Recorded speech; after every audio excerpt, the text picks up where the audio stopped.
of the Federal Communications Commission. Welcome back, Chairman Brendan Carr. Congratulations on your appointment as chairman. And welcome to Commissioner Ana Gomez. Look forward to your testimony today. And I want to extend a special welcome, or should I say welcome back, or maybe even welcome home to Commissioner Olivia Trusty. Congratulations on your confirmation, and welcome to your first oversight hearing in your old stomping grounds here at the Energy and Commerce. It's always great for us to see a former staffer on the committee rise to such heights to be a commissioner on the FCC. We're really proud of you and appreciate you being here with us today. I know Mr. Latta is very proud of you as well. The FCC had an active 2025 that can be summed up in one word: deregulation. Under Chairman Carr, the FCC has taken significant steps to reduce barriers to broadband deployment, modernize outdated regulatory regimes, and delete obsolete rules. These efforts include preempting state and local barriers to wireless infrastructure deployment, which I appreciate, as some of y'all have heard me talk about. I'm too familiar with calls dropping too often when I'm driving around my own district. Reforming the satellite licensing process and ensuring the next generation 911 networks are reliable and interoperable. Another issue that I've made a top priority of mine over the years. And Chairman, I want to say thank you that the first official trip you took as chairman was to Western North Carolina to look at Hurricane Helene impacts on our communications network. So I appreciate the priority you've put on this issue. Together, these efforts will accelerate closing the digital divide, unleash the new space economy, and strengthen America's wireless leadership. I applaud the FCC for this great work. The FCC still has significant work ahead, including modernizing outdated media ownership rules. Last year, I led a bipartisan letter with more than 70 members of Congress urging the Commission to revisit its broadcast ownership caps. Local broadcasters remain the most trusted sources of news for most Americans, yet they now compete with an uneven marketplace shaped by well-resourced new entrants, most notably big tech. Burdened by outdated regulations, local broadcasters are increasingly unable to compete, a reality reflected in newsroom closures and the growing concentration of influence among national networks and social media platforms. Current ownership caps prevent broadcasters from combining or expanding operations, constraining their ability to invest in local journalism. Updating these caps would help ensure broadcasters remain viable and competitive without creating monopolies. It would empower local stations to better compete against dominant platforms. I urge the Commission to keep these realities in mind as you continue your deregulatory agenda. A huge accomplishment this year was the Working Families Tax Cut Act, direction to the FCC to auction 800 megahertz of spectrum for commercial use. Making the spectrum available is essential to America's leadership in 5G and 6G. I'm pleased that the agency has already begun this work by identifying at least 100 megahertz for auction in the upper C-band. As the agency looks for remaining spectrum, both on its own and in coordination with others, I know you have important decisions to make, and I urge the FCC to be mindful of investment that has already taken place in existing commercial bands, such as the 6 gigahertz band and the CBRS band. The proposal, your agenda laid out this month to expand unlicensed operations in the 6G band is a great first step. Finally, I'm a member of the bipartisan bicameral Universal Services Fund Working Group. The USF, overseen by the FCC, helps support broadband access to high-cost rural areas, to schools and libraries, rural health centers, and low-income households. Last year, the Supreme Court upheld the constitutionality of USF, but it is past time to reform this program to ensure the long-term sustainability and ensure the funds are reaching the right people. Congress needs to re-examine what the USF supports and how it's funded. A sustainable USF is essential to ensuring all Americans have access to affordable, reliable broadband. Given the FCC's role in administering the fund, I look forward to discussing ways to ensure the USF remains viable for future generations. Today's hearing is an opportunity to discuss the many important issues before the FCC. Again, I thank the commissioners for being here today, and I look forward to our conversations. I now recognize the ranking member, the gentlelady from California, for her opening statement. Thank you very much, Mr. Chairman. I'm glad we're holding this hearing. The Federal Communications Commission affects people's everyday lives. It determines whether you can call 911, whether your internet bill is affordable, and whether local news can do its job without political interference. Oversight is not optional. It is our responsibility. The FCC serves the public, not any president, not any party, and not any one political agenda. It is supposed to be an independent, expert agency that promotes competition, protects public safety, and expands connectivity to our rural and urban communities. But President Trump and Chairman Carr have repeatedly abused the FCC's power. We don't have speech police in America. We have the First Amendment. Yet, under Chairman Carr, we have seen a pattern of pressuring the media to toe the administration's line. He warned Disney and ABC stations, we can do this the easy way or the hard way to push them to take Jimmy Kimmel off the air. He threatened to investigate or revoke the license of local stations over content the administration doesn't like. And he's opened investigations into newsrooms' routine editing decisions, such as CBS condensing an interview for time. That's not calling balls and strikes. That's censorship by intimidation. Chairman Carr has stretched the standards of acting in the public interest and preventing news distortion beyond recognition. The FCC's own guidance sets a high bar for news distortion. The FCC can only go after deliberate distortion, not mere inaccuracy or difference of opinion. Yet, like the rest of the Trump administration, this FCC seems to believe it is above the law and the Constitution. That's why I introduced the Broadcast Freedom and Independence Act to draw a bright line. The FCC cannot target broadcasters based on viewpoint, and the White House cannot use the FCC to settle political scores. The threats this FCC poses to journalistic independence have been local as well as national. In Sacramento, people rely on local stations for wildfire updates, flood warnings, and breaking news. Local news is a lifeline for communities. When a handful of companies control local stations, communities lose independent voices, newsrooms face layoffs, and viewers are left with fewer trusted sources. That's why Congress sets strict limits for how big any one TV station owner can get. No company can reach more than 39% of U.S. households. That's the law. So it's deeply concerning when the Trump FCC appears open to deals that weaken local independence and plainly violates the law. Deals like Nexstar's acquisition of Tegna, which would create a media giant reaching 80% of U.S. households. And in Sacramento, Nexstar Tegna would put 2 of our 4 English-language local TV stations under the same owner. That should raise flags for anyone who believes in protecting local news and competition. Finally, I want to address cybersecurity. Our communications networks are critical infrastructure. They carry our calls, texts, and data. They support hospitals, small businesses, and emergency alerts, and they are under attack. After Salt Typhoon, the worst telecom hack in U.S. history, the FCC began moving toward enforceable cybersecurity requirements for companies, not just voluntary promises. But Chairman Carr reversed course, leaving our networks more exposed. So today we're going to put this record under a spotlight. The public deserves to know what Chairman Carr thinks public interest means and why he's using to pressure speech. Communities deserve to know why local voices are being squeezed by consolidation. And Americans deserve to know why cybersecurity protections were weakened at the moment we need them the most. I look forward to hearing from the witnesses, and I yield back. Thank you. I now recognize the chairman of the full committee, the gentleman from Kentucky, for 5 minutes for his opening statement. Thank you, Chairman Hudson, and thank you for holding this important oversight hearing. And thank you to our commissioners for being here. Commissioner Trusty, welcome back to the committee. We're glad to have you back here. And we always say, and it's true, that we get the members of Energy and Commerce get to work with the best people on Capitol Hill. And you were a part of our group at one time. We appreciate having you back. And this is an exciting time for the FCC, exciting time to be there. The Working Families Tax Act restored the FCC Spectrum Auction Authority, which had elapsed for more than 2 years. It also set a target of 800 megahertz of spectrum to be identified and made available for commercial use. These actions will help meet the growing demand for spectrum, but also, more importantly, ensure the U.S. continues to be the leader in 5G and even developing 6G.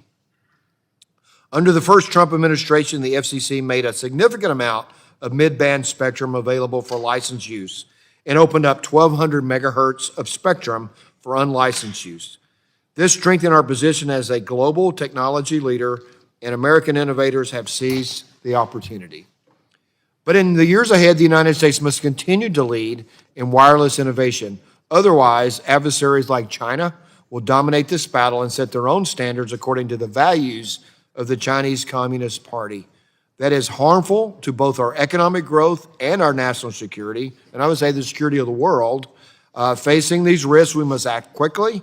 I am pleased that the Commission under Chairman Carr has already started implementing aspects of this law and has prioritized security throughout the communications sector. Another area where the FCC is working to maintain and expand American leadership is in space. Under Chairman Carr's leadership, the Commission has been hard at work modernizing satellite regulations. We have seen significant investment in innovation in space in recent years. Americans have long relied on GPS and other satellite-based communication services, but today, more Americans use satellite services for connectivity at home and on the go. I am pleased that the Commission has made this a priority.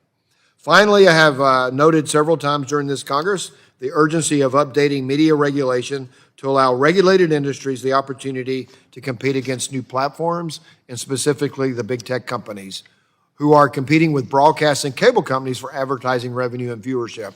It is important to remove outdated regulations, and I appreciate Chairman Carr's efforts to modernize these legacy regulatory structures to reduce burdens on incumbent industries.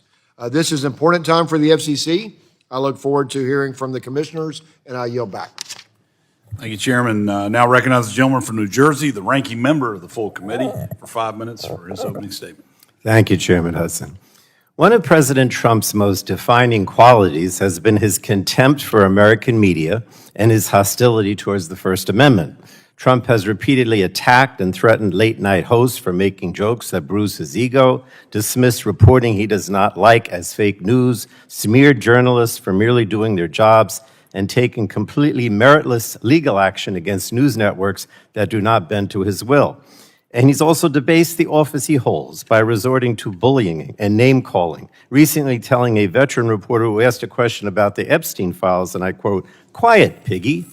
On duty, or I should say our duty here, is to conduct oversight of the Federal Communications Commission, and that has never been more critical than it is today. Because in Trump's ongoing crusade to chill free speech, punish news networks, and vilify American journalism, there has been no greater ally than Chairman Brendan Carr.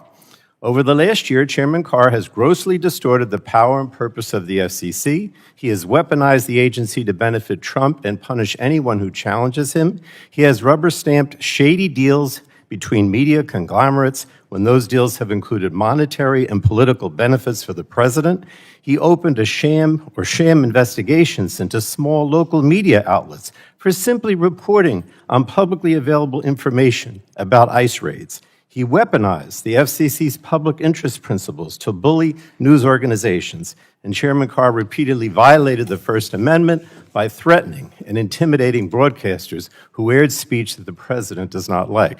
Now, you don't have to take my word for it. There's a reason why a Republican Senator, Ted Cruz, said that Chairman Carr's actions have been, and I quote, "right out of Goodfellas and dangerous as hell." This was never more apparent than when Chairman Carr threatened to revoke American broadcasters' licenses if they did not take action against a comedy program, The Jimmy Kimmel Show, telling them, and I quote, "we can do this the easy way or the hard way."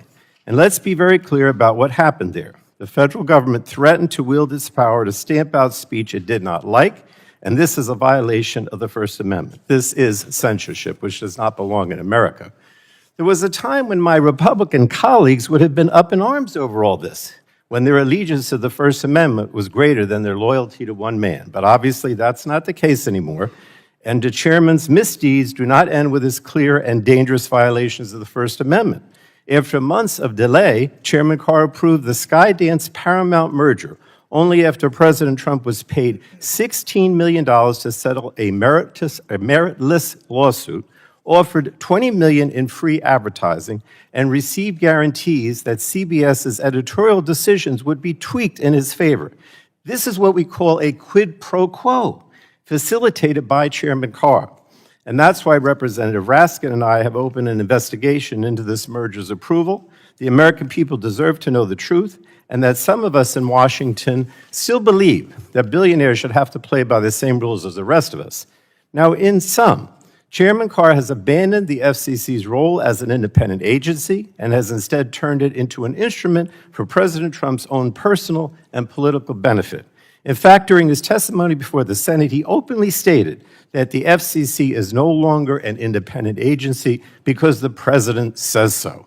That's, in my opinion, madness, and it makes clear that the FCC is no longer operating in the public's interest. Quite the contrary, right now, the FCC is failing the American people, and Chairman Carr is failing his oath to the Constitution. So while today's hearing is a good start, it's past time that this committee hold a media hearing, so we can dig deeper into these and other matters. So finally, let me say, Chairman Carr's decision to insert the FCC into policy debates where it has no authority to act while walking away from congressional mandates and existing FCC rules is also very disturbing. While President Trump and Chairman Carr may wish that the FCC could preempt state and local laws on artificial intelligence, Congress has not given the agency that power.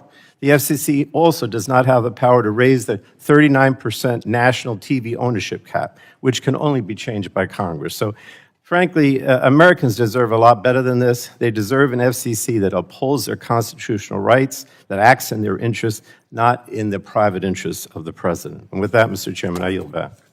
Thank you. We've now concluded with member opening statements. The chair reminds members that pursuant to committee rules, all members' opening statements will be made part of the record. We'd like to thank our witnesses for being here today to testify before the subcommittee. Our witnesses will have 5 minutes each to provide an opening statement, which will be followed by a round of questions from members. The witnesses here before us today are Chairman Brendan Carr, Chairman of the FCC, Commissioner Ana Gomez, Commissioner at the FCC, and Commissioner Olivia Trusty, Commissioner at the FCC. Chairman Carr, you are recognized for 5 minutes for an opening statement. Thank you.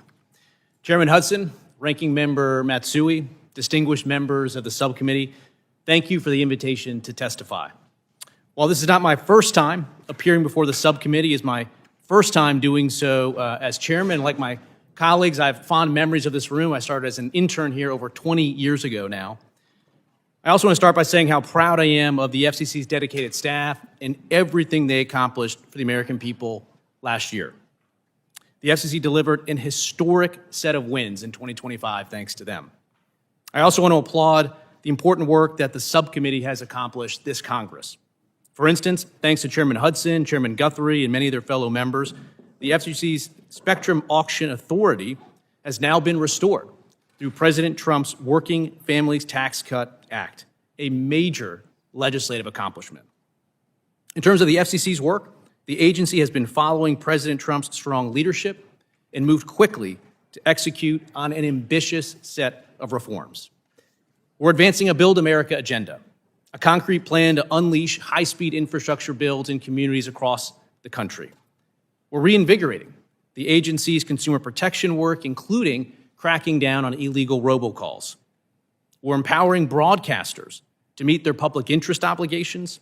We're strengthening America's national security, and we're eliminating waste while modernizing agency operations.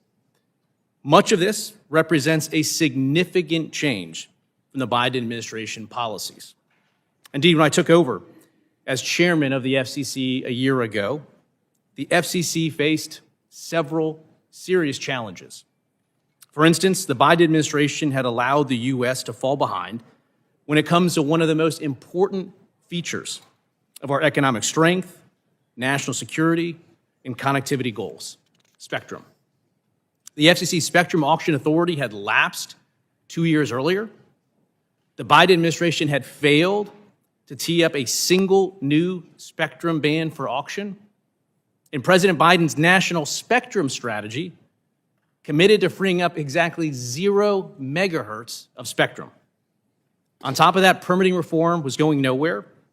The Biden administration was layering on heavy-handed regulations that only made it harder for broadband builders to start turning dirt. To make matters worse, the Biden administration was pushing policies that would make services more expensive for Americans. We had to turn things around and fast. Thanks to President Trump's leadership, we're doing exactly that. As I detail in my written testimony, the FCC's build agenda focuses on unleashing the nation's broadband builders. It does so by advancing several core goals. For one, we're modernizing permitting rules and cutting red tape. For another, we're freeing up the airwaves that are necessary for America to lead the world again. We now have a massive new spectrum pipeline and are working on multiple new spectrum auctions. In fact, the FCC just voted at the end of last year on a plan to auction up to 180 megahertz of spectrum in the upper C-band. In the secondary markets, we're now seeing large chunks of spectrum move into the hands of competitors that can put it to productive use quickly. Indeed, one carrier alone announced that they built out spectrum they gained access to late last year to over 23,000 cell sites in record time, boosting 5G speeds by up to 80%. In all of this, President Trump and the FCC are looking out for America's blue-collar workers. In this job, I've had the chance to climb towers, splice fiber, and string lines with some of the country's most talented and hardworking telecom workers, and also some members of this committee as well. So it's important to me that the FCC do its part to strengthen the nation's telecom workforce. We're already seeing changes. Providers are now adopting faster payment cycles. They're closing loopholes that allowed foreign fly-by-night groups to swoop in and undercut U.S. workers, and they're improving safety. Finally, the FCC is now pushing the largest deregulatory effort in the agency's history. To date, we've teed up for removal over 1,000 rules. In all of this, we're seeing good results, including on affordability, where data just out shows that prices for wireless plans are now down over 4% since last January. I look forward to continuing to work with all of my commission colleagues and the agency staff to deliver on this important agenda. And in closing, I want to thank you again for the opportunity to testify. I look forward to your questions. Thank you. Commissioner Gomez, you are recognized for 5 minutes for your opening statement. Thank you. Chairman Guthrie, Ranking Member Pallone, Chair Hudson, Ranking Member Matsui, Vice Chair Allen, and members of the subcommittee, thank you for the opportunity to appear before you today. It is worth stepping back and asking where the FCC has been directing its energy. Too often, that energy has gone into culture war fights rather than protecting consumers and expanding access to reliable, affordable broadband. From my perspective, the FCC has drifted from its mission in ways that should concern this committee. Let me begin with the First Amendment. For months, this FCC has asserted an apparent roving mandate to police speech that this administration does not like, invoking an undefined and unchecked concept known as the public interest standard. This standard is being treated as a license to weigh in on content, viewpoint, and editorial judgment. The FCC's job is not to police content, root out media bias, or guarantee favorable coverage for any administration. Its responsibility is to regulate communications infrastructure and markets, not censor the speech that flows through them. Both the First Amendment and the Communications Act protect against the FCC interfering with speech and engaging in censorship. In a free society, the government does not get to decide what speech is acceptable or aligned with its views. When the government's media regulator claims the power to judge content or to police bias, we move away from oversight and towards censorship and control. That is why it is so important for the Commission to define what it means by the public interest standard, something I have called on it to do repeatedly.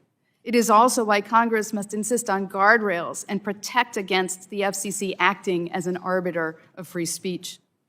I do want to acknowledge the Commission's continued bipartisan work on robocalls, which remain the FCC's top source of consumer complaints. But beyond that, we are seeing the FCC retreat from core responsibilities that help make communications more affordable, more transparent, and more accessible. Affordability is now one of the biggest barriers to staying connected. Programs like the Affordable Connectivity Program helped millions of households afford basic service. When that support lapsed, the impact was immediate.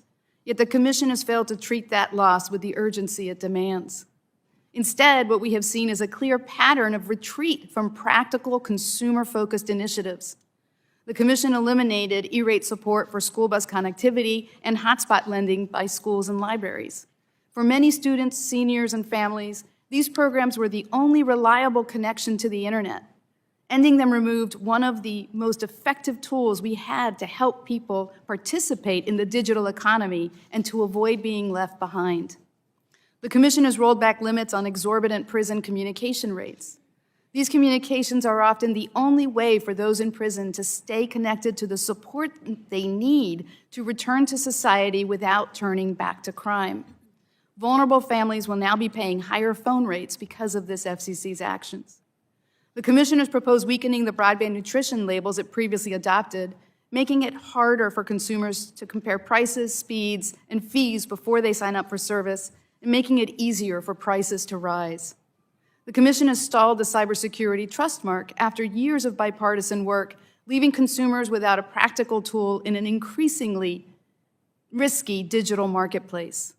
And in a nation that is home to millions of non-English speakers and that welcomes millions of international visitors each year, the Commission has delayed bipartisan efforts to provide consumers with multilingual emergency alerts. As we prepare to host the World Cup and the 2028 Olympics, language barriers should not become a public safety risk. None of the policies this administration has sidelined was symbolic. Their rollback reflects a Commission spending less time on consumer needs and more time on ideological priorities and the needs of billion-dollar corporations. Without sustained attention to affordability and consumer protection, even the largest investments in broadband deployment, including the BEAD program, risk becoming digital bridges to nowhere. If students cannot afford broadband, if families cannot trust the security of their devices, if incarcerated individuals are cut off from support, and if emergency alerts fail to reach whole communities, then no amount of deregulatory policy will close that divide. We should measure success from AI and other investments in human outcomes. Who is connected, who is protected, and who is fully included? That is the standard the FCC should be held to and the responsibility it must return to if it is to fulfill its mission. Thank you, and I look forward to your questions. Thank you. Commissioner Trusty, you're recognized for 5 minutes for your opening statement. Thank you. Chairman Hudson, Ranking Member Matsui, and members of the subcommittee, thank you for the opportunity to appear before you today. It has been 6 months since I was sworn in as a commissioner at the Federal Communications Commission. During that time, I have focused on policies to advance access to high-speed connectivity, strengthen the resilience of the nation's communications networks, and restore U.S. leadership in next-generation communications technologies. A critical part of that work has been the opportunity to travel across the country and around the world to engage directly with those who build, maintain, and rely on our communications infrastructure and technologies. From Jackson, Mississippi, to Eek, Alaska, and abroad, I have seen firsthand how fixed, mobile, and satellite connectivity is delivering on the promise of job creation, technological innovation, and economic prosperity. In Jackson, Mississippi, I saw how broadband is delivering quality, life-saving care straight into the homes of Mississippians across the Magnolia State. Doctors at the University of Mississippi Medical Center are treating chronic illnesses, managing high-risk pregnancies, and delivering mental health care by video to rural communities that would otherwise go without these essential services. In Bethel and Eek, Alaska, I saw how access to broadband is transforming lives. These Alaskan towns are home to some of the most rugged and hard-to-reach terrain, and broadband is enabling Alaska natives and non-natives alike to contribute to and benefit from the global digital economy while maintaining their treasured culture and way of life. And last fall, I traveled to Baku, Azerbaijan, to represent the United States at the International Telecommunication Union's World Telecommunication Development Conference. There, ministers and regulators from around the globe highlighted their progress on closing the digital divide within their nation's borders. They also used this forum to seek U.S. guidance and leadership on maximizing spectrum efficiency, building trusted networks and secure supply chains, and creating a regulatory environment that invites continued innovation, investment, and competition while protecting consumers and enhancing public safety. These are issues we confront at the FCC in almost every proceeding. They also inform the 3 priorities guiding my work: universal connectivity, network resilience, and U.S. leadership.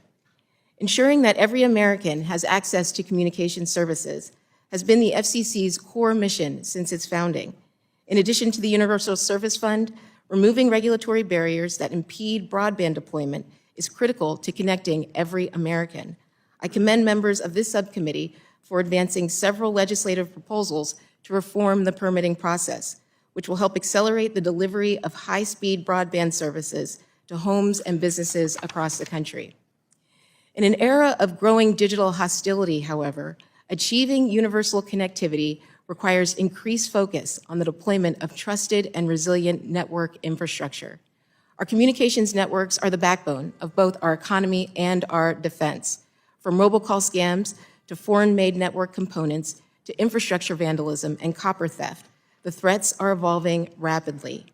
Recent Commission actions to remove foreign adversary-owned labs from our equipment authorization process, to block illegal robocalls from exploiting American consumers, and to garner commitments from broadband providers to harden their network infrastructure will enhance network integrity while allowing us to maintain agility in responding to new and emerging threats.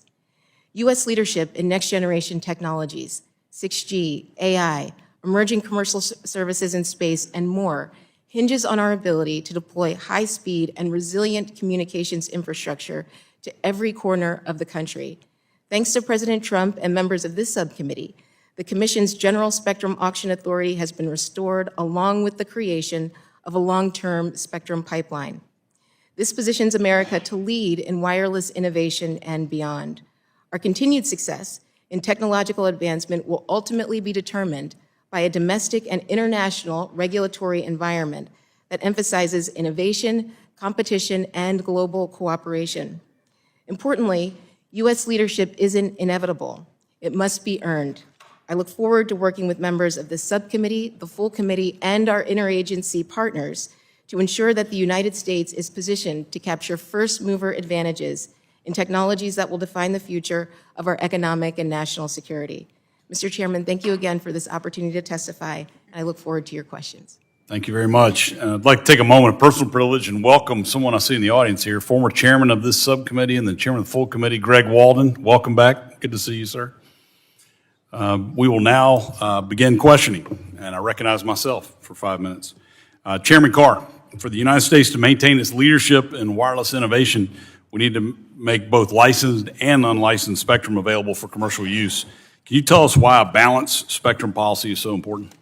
Yeah, U.S. leadership in wireless is part and parcel of our geopolitical leadership. We need the full toolkit out there, both licensed and unlicensed. In fact, on the unlicensed side, we're going to be voting at the FCC later this month to supercharge Wi-Fi. So Americans get better, faster, more powerful Wi-Fi. I think it's a great complement to the other work that we're already doing on the licensed side.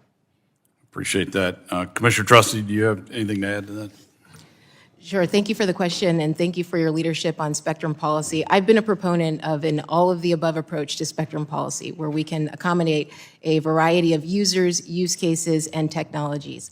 Our immediate priority is the AWS-3 spectrum auction that'll start in June, and we're also working on rules for the upper C-band auction, which will create opportunities for licensed spectrum. But we also need more spectrum for unlicensed uses, so to support Wi-Fi and IoT-based applications. And we need spectrum for satellite connectivity and space-based applications. So I think that having licensed, unlicensed satellite spectrum is important for promoting innovation, investment, and competition, and strengthening U.S. leadership in next-generation technologies. I agree.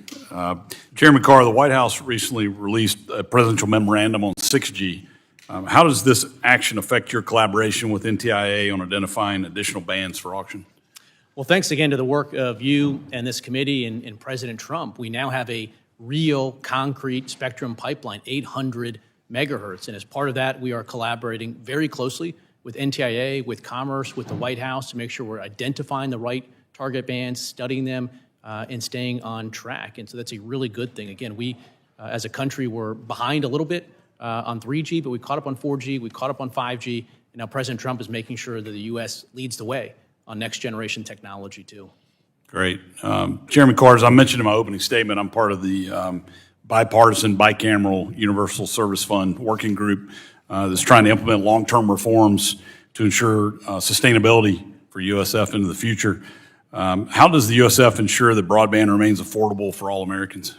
The Universal Service Fund has played a key role over the years ensuring connectivity for Americans all across the country. We're doing work right now including making sure that we're ending any unlawful expenditures were taking place. We are policing better for waste, fraud, and abuse in these programs. We are going to work collaboratively with the bipartisan bicameral task force that you talked about. And more generally on affordable, we are making some really good progress there. Again, just recent data out, wireless cell phone plans are down 4% since January 2025 alone. They're down over 7% from Biden-era highs. Right when we came into office, we ended a Biden-era plan that could have spiked the price of internet services for Americans living in apartment buildings by at least one study up to 50%. So there's a lot more work to go, but I'm glad that we're heading in the right direction. Great.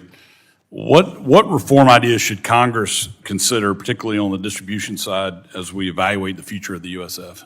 Well, one thing that's important I think Congress is focusing on, should focus on, is technology neutrality. You know, we want high-speed fiber connections in so many parts of the country, but there's other places where you're going to have fixed wireless or a new generation of low Earth orbit satellite or 5G or 6G. So we want to do this in a way that makes sure that Americans get the connectivity they expect and deserve, but we do it in the most efficient way possible. I agree. So public safety communications, also a top priority of mine, includes everything from upgrading our 911 systems to NG 911 to ensuring that we quickly restore communications following a disaster. Again, I appreciate your visit to Western North Carolina and looking at this issue. What are your top priorities in improving our public safety communications? Well, your call to 911 absolutely always has to go through. That's a system that we never want to see fail. And we're taking a lot of steps to harden that. We are working to collaborate across different industry segments, including power and utility and telecom crews, so that when you rush into a place like Western North Carolina after Helene, that we're making progress and not stepping on each other. So we're encouraging that, and we're taking other efforts to encourage this broader transition to all IP networks, which, again, can really strengthen the resilience and performance of the 911 and public safety system. Great. I appreciate that. My time is getting very low, and I can't hold everybody else accountable if I go over, so I believe I'll stop and recognize our ranking member, Ms. Matsui, for 5 minutes for your questions. Thank you, Mr. Chairman. The Trump administration is weaponizing the FCC to punish speech it doesn't like. A free press is supposed to hold power accountable. Commissioner Gomez, President Trump has threatened to revoke the licenses of NBC and ABC, claiming they're biased and give him only bad publicity or press. Yes or no, does the FCC have the power to take licenses away from network affiliates solely for the content of their news coverage? No, they do not. Okay. Chairman Carr has consistently used the FCC's news distortion policy to justify investigating broadcasters.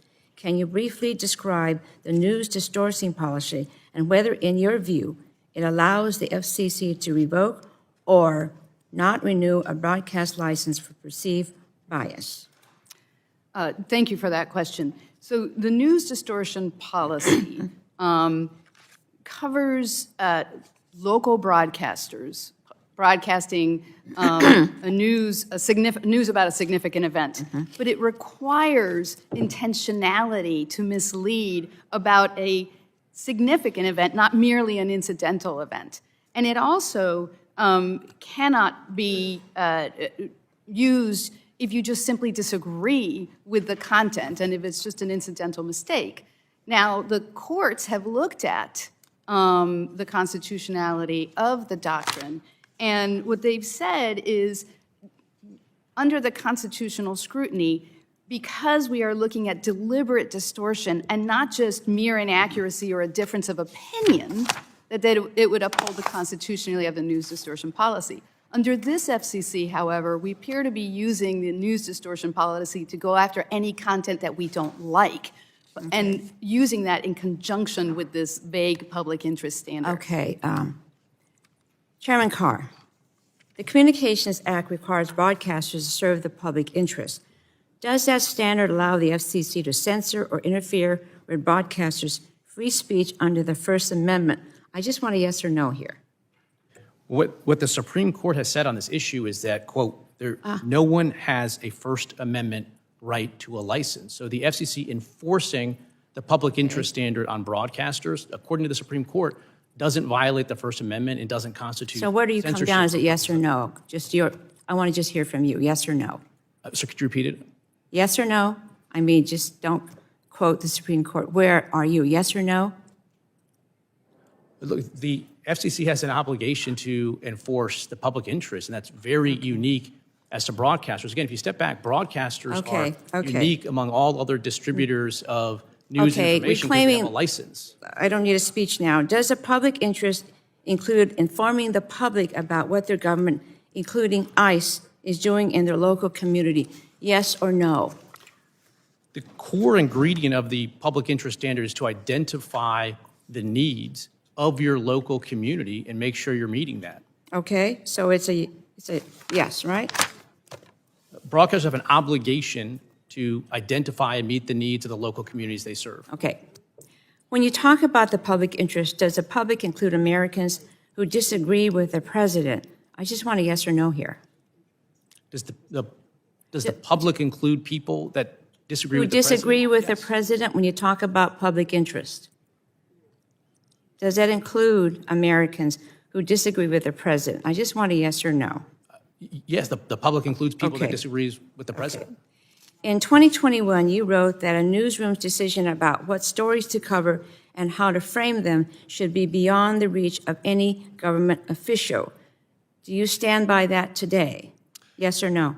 Yeah, in that context, there were members of this committee that wrote letters to cable companies, which again aren't broadcasters, no public interest obligation, and they pressured those cable companies to drop cable channels, Fox News, OAN, and Newsmax, because the members of this committee described them as right-wing outlets. I think when the Democrats on this committee did that, it was wrong. So, to recap, we agree that broadcasters are protected by the First Amendment. Is that right? Yes. The public interest includes informing communities about government action, correct?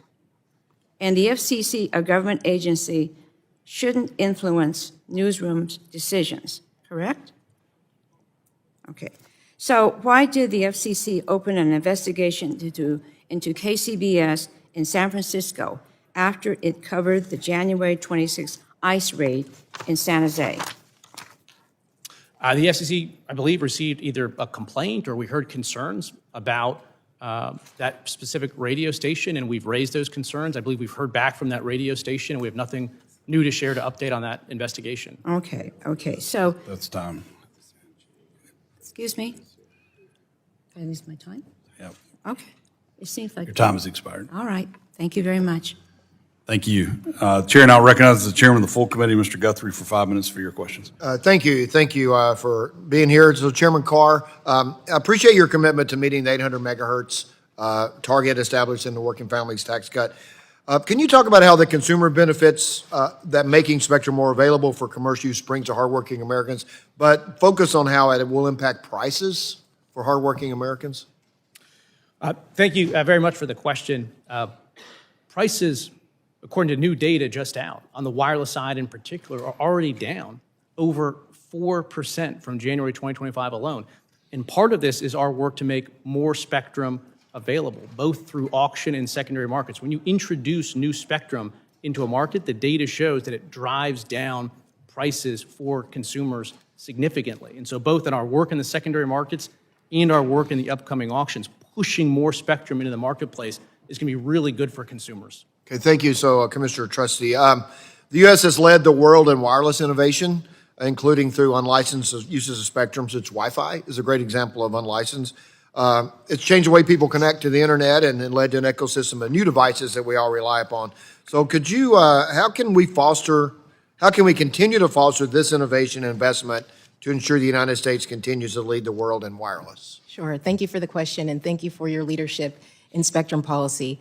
Because we have the spectrum provisions in the Working Families Tax Cut Act, that gives us the foundation we need to lead the world in wireless. And so to build on that, we need to maintain predictability in our spectrum policy, so to continue to have auction authority and a long-term spectrum pipeline. We need to be leading in international standard-setting bodies. We also need to maintain strong interagency coordination. And I think we need to be investing in artificial intelligence so that we can increase spectrum efficiency. And I think AI will define the future of things like 6G, AI native networks, and capabilities like integrated sensing and communications. And to build on that, I also think we need to continue to build trusted and secure infrastructure and develop coalitions with our international partners and allies so that our preferred technologies and standards achieve harmonization and scale. I think all of those things will position us well to lead in wireless innovation. Okay, thank you, and welcome back to the committee. Hope you're enjoying it from that side. Thank you so much. And I enjoy working with the ranking member of this subcommittee. We still work together, ranking member Matsui, on spectrum policy. That's been a good work for us. And so, Chairman Carr, could you speak to the importance of media modernization and why it's critical to remove outdated regulations for incumbent industries to allow them to better compete with big tech? Well, one of the main concerns I have with respect to media policy is you have, on the one hand, all these individual licensed local TV stations. On the other hand, you have these national programmers, Disney, Comcast, a handful of others. And over the years, historically, we had a balance between the national programmers and the licensed local TV stations. But recently, what we've seen is those national programmers have just consolidated and amassed a massive amount of power. We're losing that balance between the national programmers and the actual local TV stations. In some cases, they're becoming just a mouthpiece for programming being produced by those national programmers. So the thing that we're trying to push the hardest on our media policies is to re-empower those local TV stations to compete in this modern media marketplace. Okay, thank you. And also, Chairman Carr, space is expected to dominate the upcoming World Radio Communications Conference. I think Commissioner Gomez told me yesterday he has been very involved in the radio communications conferences. I'm deeply concerned about what China and Russia are doing in space. And that being said, our friends across the Atlantic have been making it difficult for the American companies to operate in the European market. Chairman Carr, from your perspective, how do we posture the U.S. for success? And do you think there's still room for partnership with our partners in Europe? One thing I have credit to my predecessor, Chairwoman Rosenworcel, she stood up a new space bureau inside the FCC. And one thing that we're doing is really supercharging those efforts there. Right when I came in, we cleared out over half of the backlogs that had been there. We recently approved a next generation constellation into low Earth orbit. And we did that in roughly half the time that it had taken the FCC to approve the prior updated constellation. And so, as you point out, China wants to dominate in low Earth orbit and up and down all orbital slots. I have about 30 seconds. So what in this area, what can the committee do to help? Is there legislative need for you, or what can we do to help you? You know, the FCC needs to continue to move faster in this space, and legislative efforts to help lock that in would be a good thing. Okay, thank you. I have 15 seconds left, and I will yield them back. I appreciate that, Chairman. Chair now recognizes the ranking member of the full committee, Mr. Pallone, for 5 minutes for your questions. Thank you, Chairman Hudson. And Chairman Carr, I did want to get into the local broadcasters that you mentioned, but just a simple yes or no initially. You recently stated that the FCC is not an independent agency. True? Yes or no? I said the FCC is not formally speaking an independent agency. Okay. But to me, that is very much contradictory to what you said in 2022 when you testified before this very subcommittee, and you made it clear that Congress made the decision that the FCC is truly independent, not the president, and certainly not you, that it is an independent agency. So I think you're kind of hedging a little bit when you say that you think it is an independent agency, because I think you repeatedly said that it's not, but whatever. Let me get to Commissioner Gomez. Can you discuss the importance of the FCC's independence from political interference, if you will? Thank you for your question. Congress set up the FCC as an independent agency because it feared that the agency should not be subject to the whims of one person or one political party. That is why we have an independent, multi-member expert body that regulates our communications medium. So when we declare that we are not independent, what we are doing is, A, we're not recognizing what Congress wanted when it created this independent agency, but we are also putting way too much power into one person and then doing their political whims. I appreciate that. And I do think, Mr. Chairman Carr, that your repeated comments do not suggest that you think it is an independent agency, but I don't want to get into all the details because I do want to get to this local broadcaster issue, which you mentioned before, because I think local broadcasters are some of the most powerful voices shaping public opinion at the local level, and the FCC has adopted and enforced ownership restrictions to ensure the needs of local communities are met, and that's why I have concerns with any further relaxation of that ownership. And I also want to remind you that Congress set the maximum reach for entities owning TV stations at 39% of national television audience households, and only Congress can change that threshold. So let me ask you, Chairman, do you agree that only Congress has the authority to raise the national ownership cap?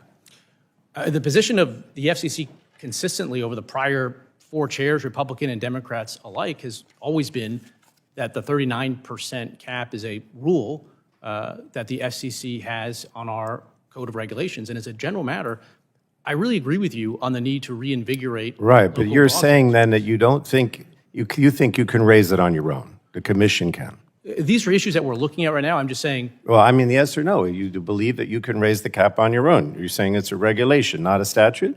we're looking at that right now. I'm saying that if you look at the last 4 FCC chairs across Republican and Democrat, the FCC has consistently been. Well, I don't think you're It's a answering rule. my question, but let me move on. Commissioner Gomez, do you agree with Chairman Carr? And, well, I guess he didn't really say anything. So let me ask you, what impact do you think any relaxation of this 39% would have on consumers?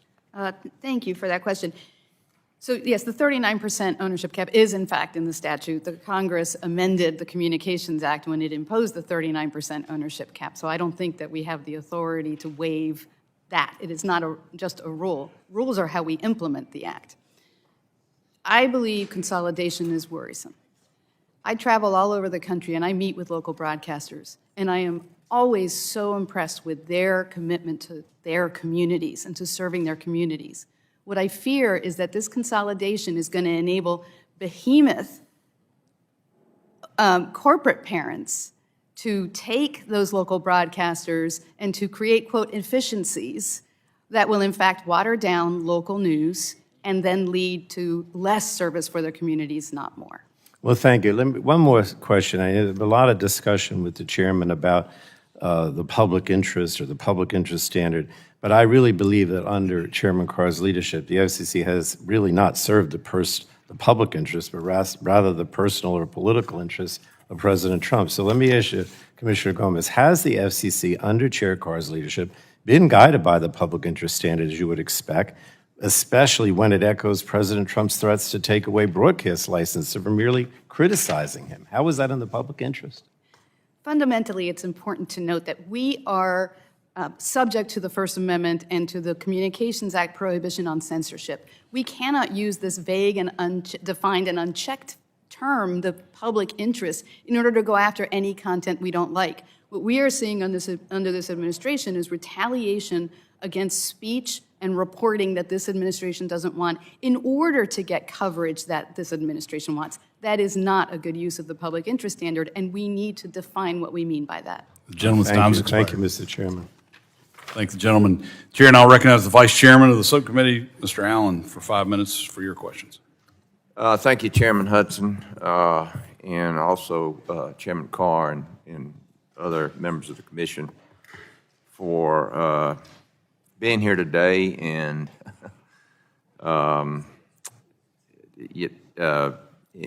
anyway, thank you for your service.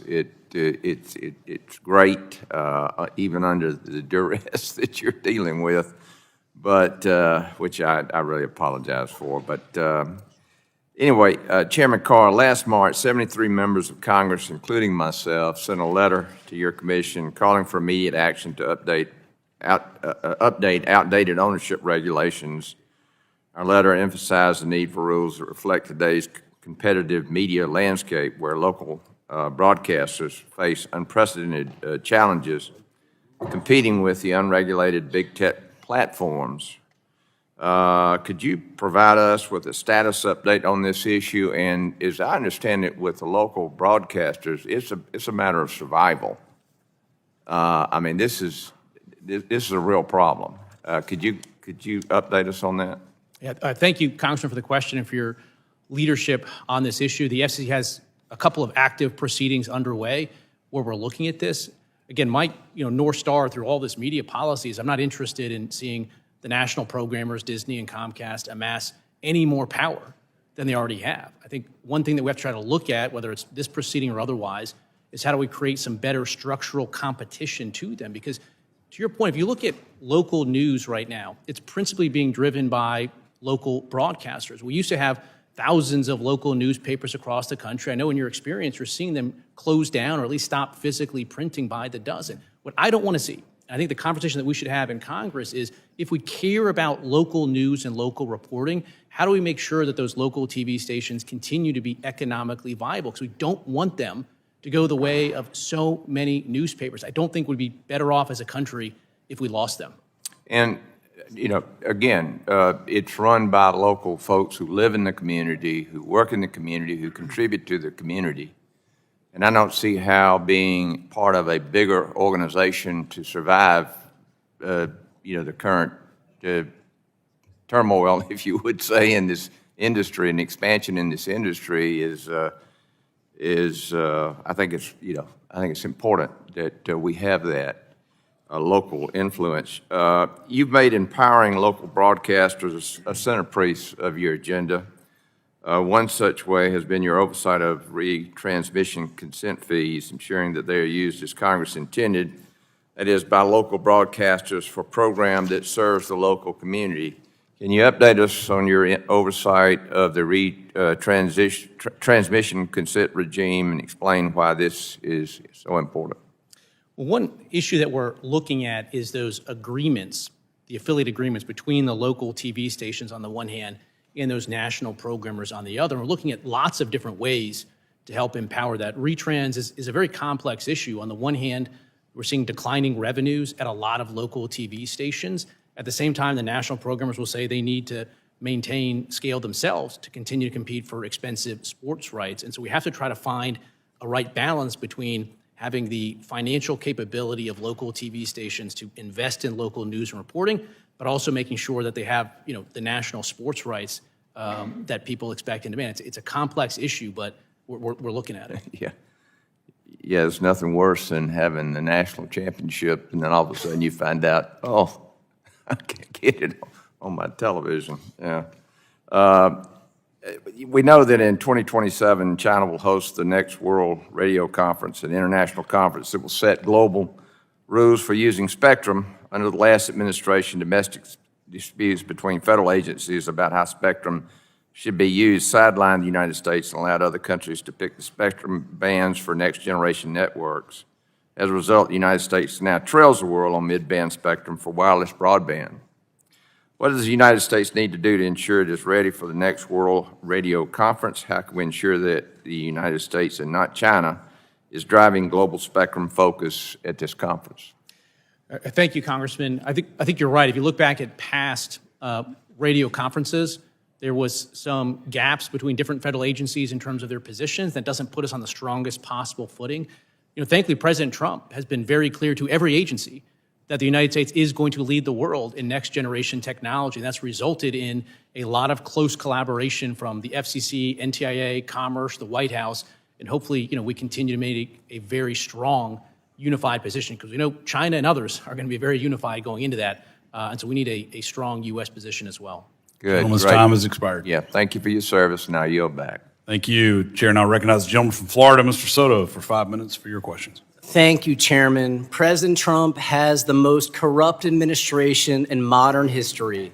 $2 billion cryptocurrency scandal, pay-to-play pardons, pardoning January 6 insurrectionists, an Epstein pedophile cover-up, White House ballrooms that are lavish, and the Trump family getting rich off of official U.S. foreign policy in the Middle East, Southeast Asia, and beyond. And when the national media like CBS, ABC, and NBC cover these egregious scandals or use satire, FCC Chairman Brendan Carr tried to crush them using his power as FCC Chairman. CBS covers the cryptocurrency corruption, pardon of the Binance founder. Then CBS is forced to install a bias monitor 2 days after the merger approval, under pressure from Carr and Trump, along with an extortion payment of $16 million. ABC's Jimmy Kimmel uses satire to criticize Trump. Carr threatens their license.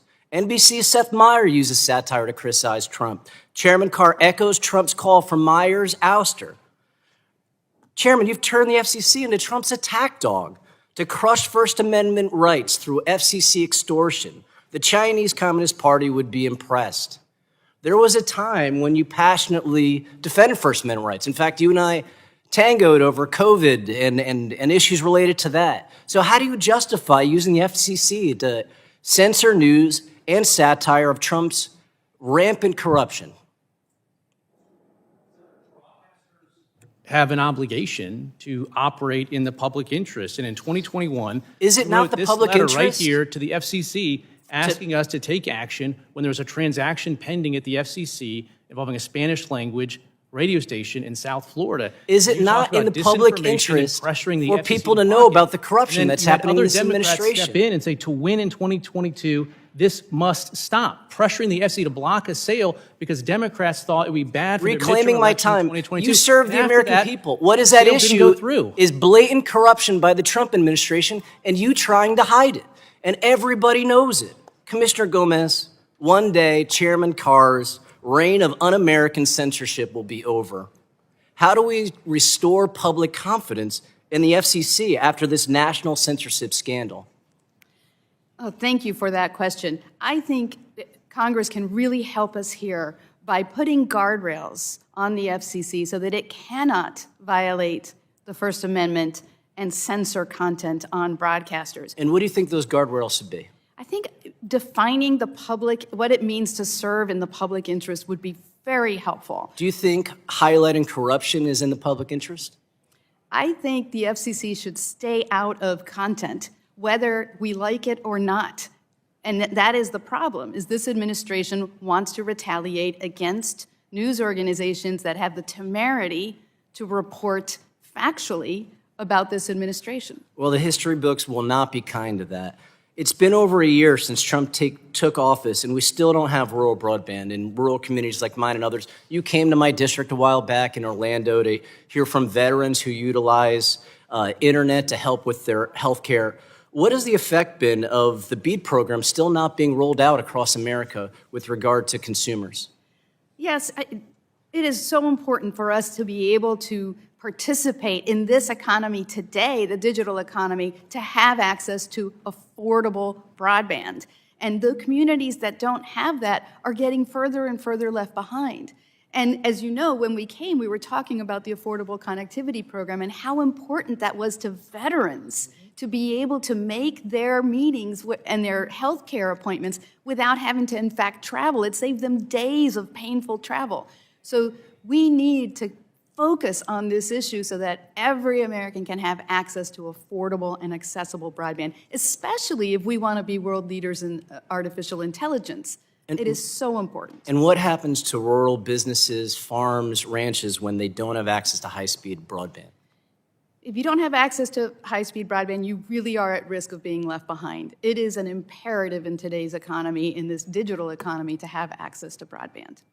Thanks, Chairman. I yield back. Thank the gentleman. The chair now recognizes the gentleman from Ohio, Mr. Latta, for 5 Well, minutes thank you, for Mr. your question. Chairman, and thank you to the Commission for being with us today. Chairman Carr, Commissioner Gomez, and Commissioner Trusty, and congratulations. It's great since you've been in my office years back to follow your career. Congratulations. Chairman Carr, let me just start off. With the BEAD program, how much shovels in the ground were there in the Biden administration? The BEAD program was President Biden's $42 billion plan to connect millions of Americans to high-speed internet. And after over 1,000 days of the Biden administration implementing it, not a single shovel's worth of dirt was turned.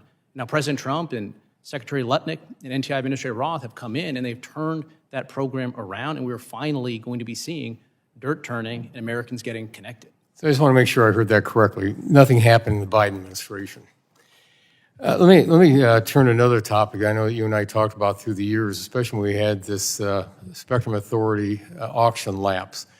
Because how far did we fall behind in this country when we didn't have that authority to sell spectrum? And the other question I'd like to ask is this, because it's always one of the things that we always worry about. How much money did we lose in that time frame from not being able to have that auction authority? Yeah, during the Biden administration, the FCC's Spectrum Auction Authority lapsed for the very first time ever, and that enabled other countries, China and others, to leapfrog the United States. We fell several hundred megahertz behind them.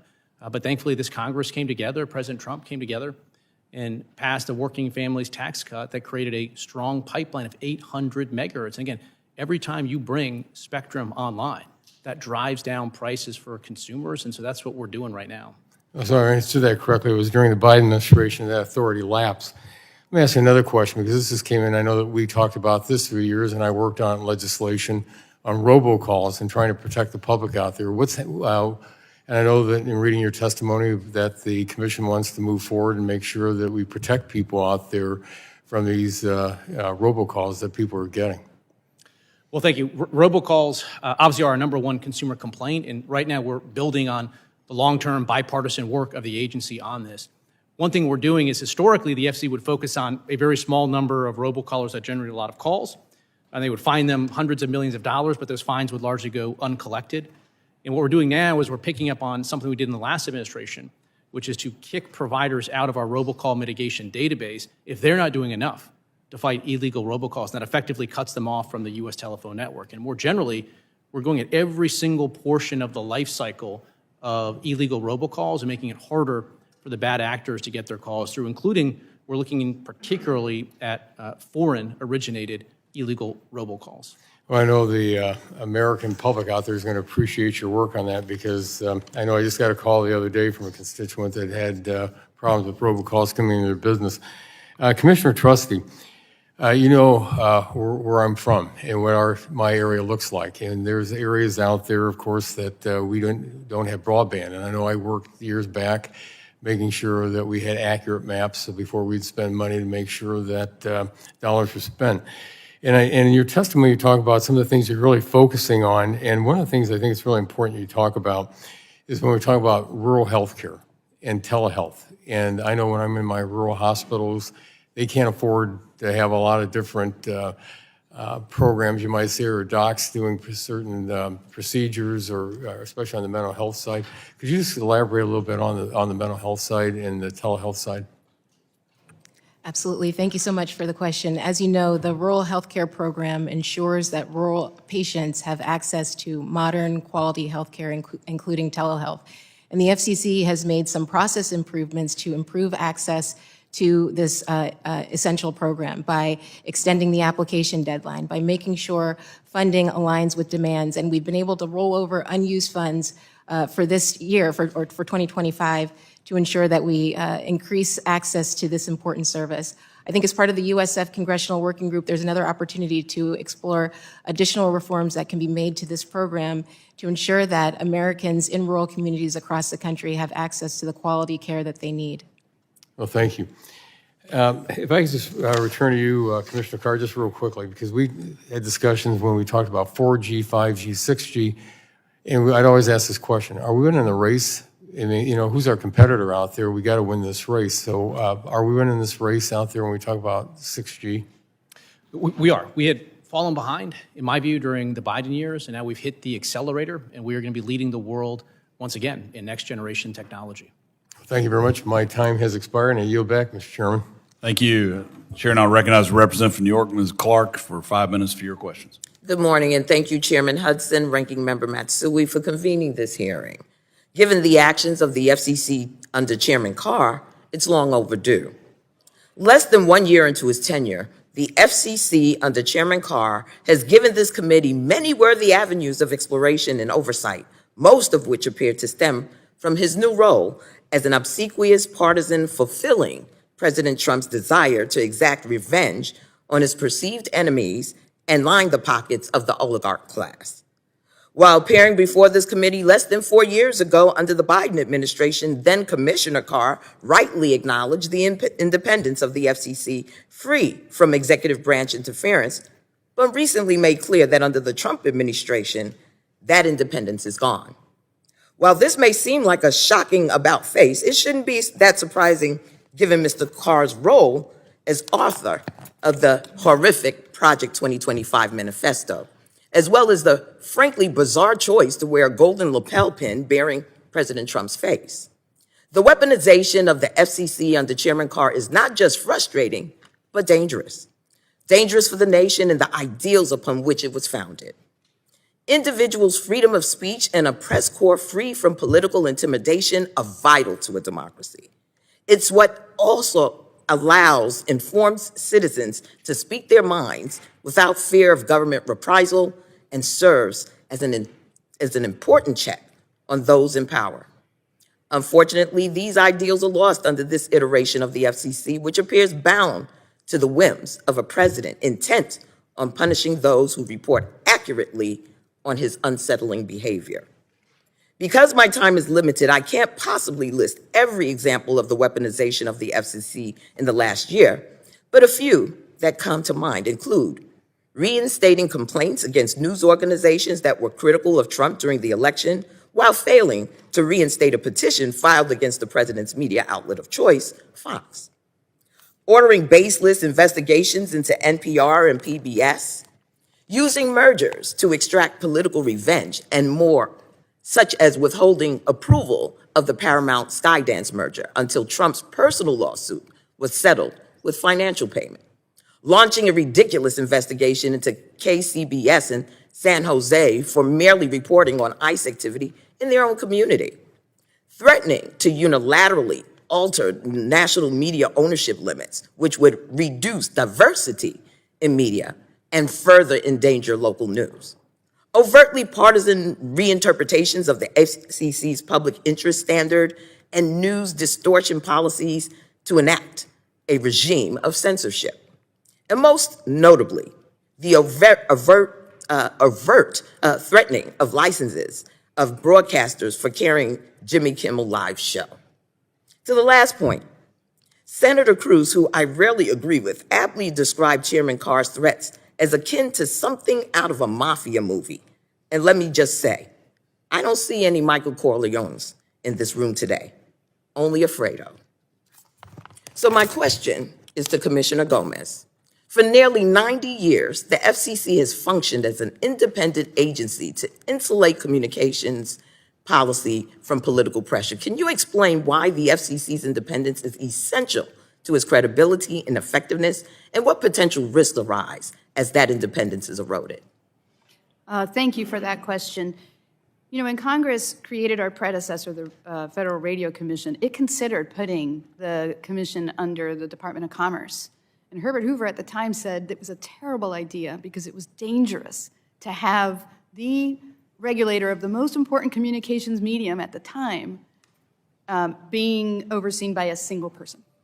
And so that's why it created an independent agency. It's important to have an independent agency because we must be seen as an expert body that makes decisions based on that expertise and not based on the political whims of one administration. Commissioner Gomez, how do FCC media ownership caps support diversity of viewpoints and locally focused news? And what do communities risk losing if these limits are weakened? Our core principles when we talk about the public interest in local broadcasting are localism, diversity of viewpoints, and competition. The caps ensure that we have multiple voices in every market. That is why we have them. We want to ensure that we have that. If we lose those caps, what we are going to lose is that diversity of viewpoints, and we risk having one voice funneling all the information to our voters. With that, I yield back. Thanks, gentlelady. Chair now recognizes the gentleman from Florida, Mr. Bilirakis, for 5 minutes for your questions. Thank you very much. My questions are for Chairman Carr. In addition to serving on the Energy and Commerce Committee, I'm a member of the Select Committee on China. Under that role, I recently led a letter with Chairman Molinar to your office regarding specific concerns about Chinese fiber technology entering our country and the security concerns it brings to the United States. The FCC and Congress has already done a great job to protect our networks from these threats, but the concern remains. Just last week, the Financial Times reported a new China-backed hack of congressional staff email accounts. Can you outline, Mr. Chairman, what actions you are continuing to take to identify and address adversarial threats to U.S. telecommunications infrastructure? And can you confirm that you'll continue, again, have all the necessary tools at your disposal to adequately address these concerns without additional congressional approvals? Thank you, Congressman, for the question, for your leadership on this important issue. One of the very first things I did as chair was to stand up within the FCC a new Council on National Security that brings together all of our bureaus and offices and their expertise to bear on this issue, because China and other foreign actors are constantly poking and prodding and looking for ways into our communications network. We've taken actions on what we call bad labs to try to kick out equipment authorization bodies that aren't trustworthy. We've taken action to implement the Secure Equipment Act, and with cybersecurity in particular, we work directly with carriers to ensure that they're taking renewed actions to accelerate the patching of vulnerable equipment, updating and reviewing their access controls, disabling unnecessary outbound connections. And the key there is we have to be very, very nimble and make sure that carriers and our country's national security expertise, including CISA and DHS, are very closely collaborated, because you need very quick reactions given the types of threats we're seeing. Very good.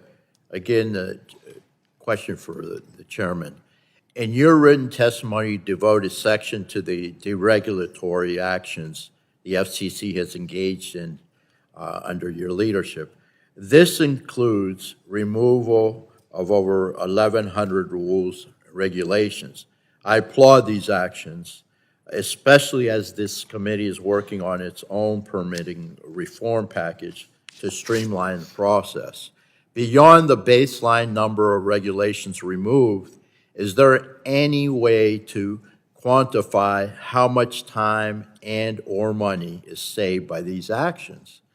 How would you describe these changes to the typical American taxpayer and internet users? I think that's very important. If you could respond, I'd appreciate it.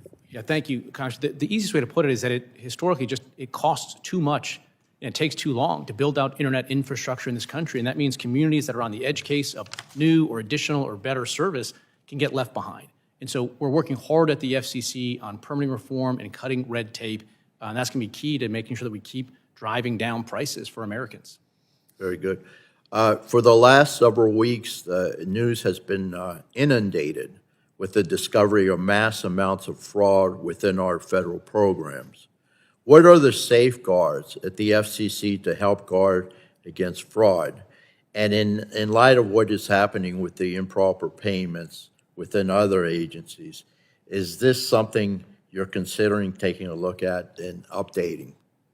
We're in the midst of continuing to reinvigorate our work to detect and root out waste, fraud, and abuse. Just recently, we took action, for instance, with respect to California. California had a state lifeline program that had decided that they were going to stop sharing relevant information with certain federal agencies. And that opened the door to potential waste, fraud, and abuse. So we revoked California's ability to opt out of that program. Now we're putting everybody through this national database. We're also finalizing some work right now on some additional steps that we can take with respect to our Lifeline program to make sure that those benefits are flowing only to those Americans that Congress intended them to.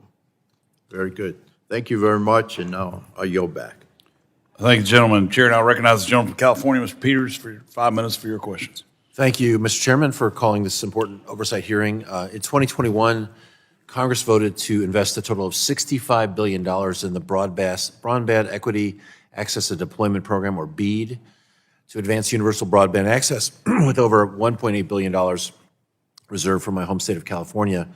By the end of the Biden administration, state deployment offices had made progress to the long process requirements, guidelines, and mandated studies, including in the law. They made awards to grantees who were committed to building fiber lines to hard-to-reach areas and strengthening connectivity in underserved areas. However, lamentably, there were no shovels in the ground, and I was one of the people who joined Republicans to criticize how long it had taken for that to happen and to be an advocate for permit reform in this field and in others.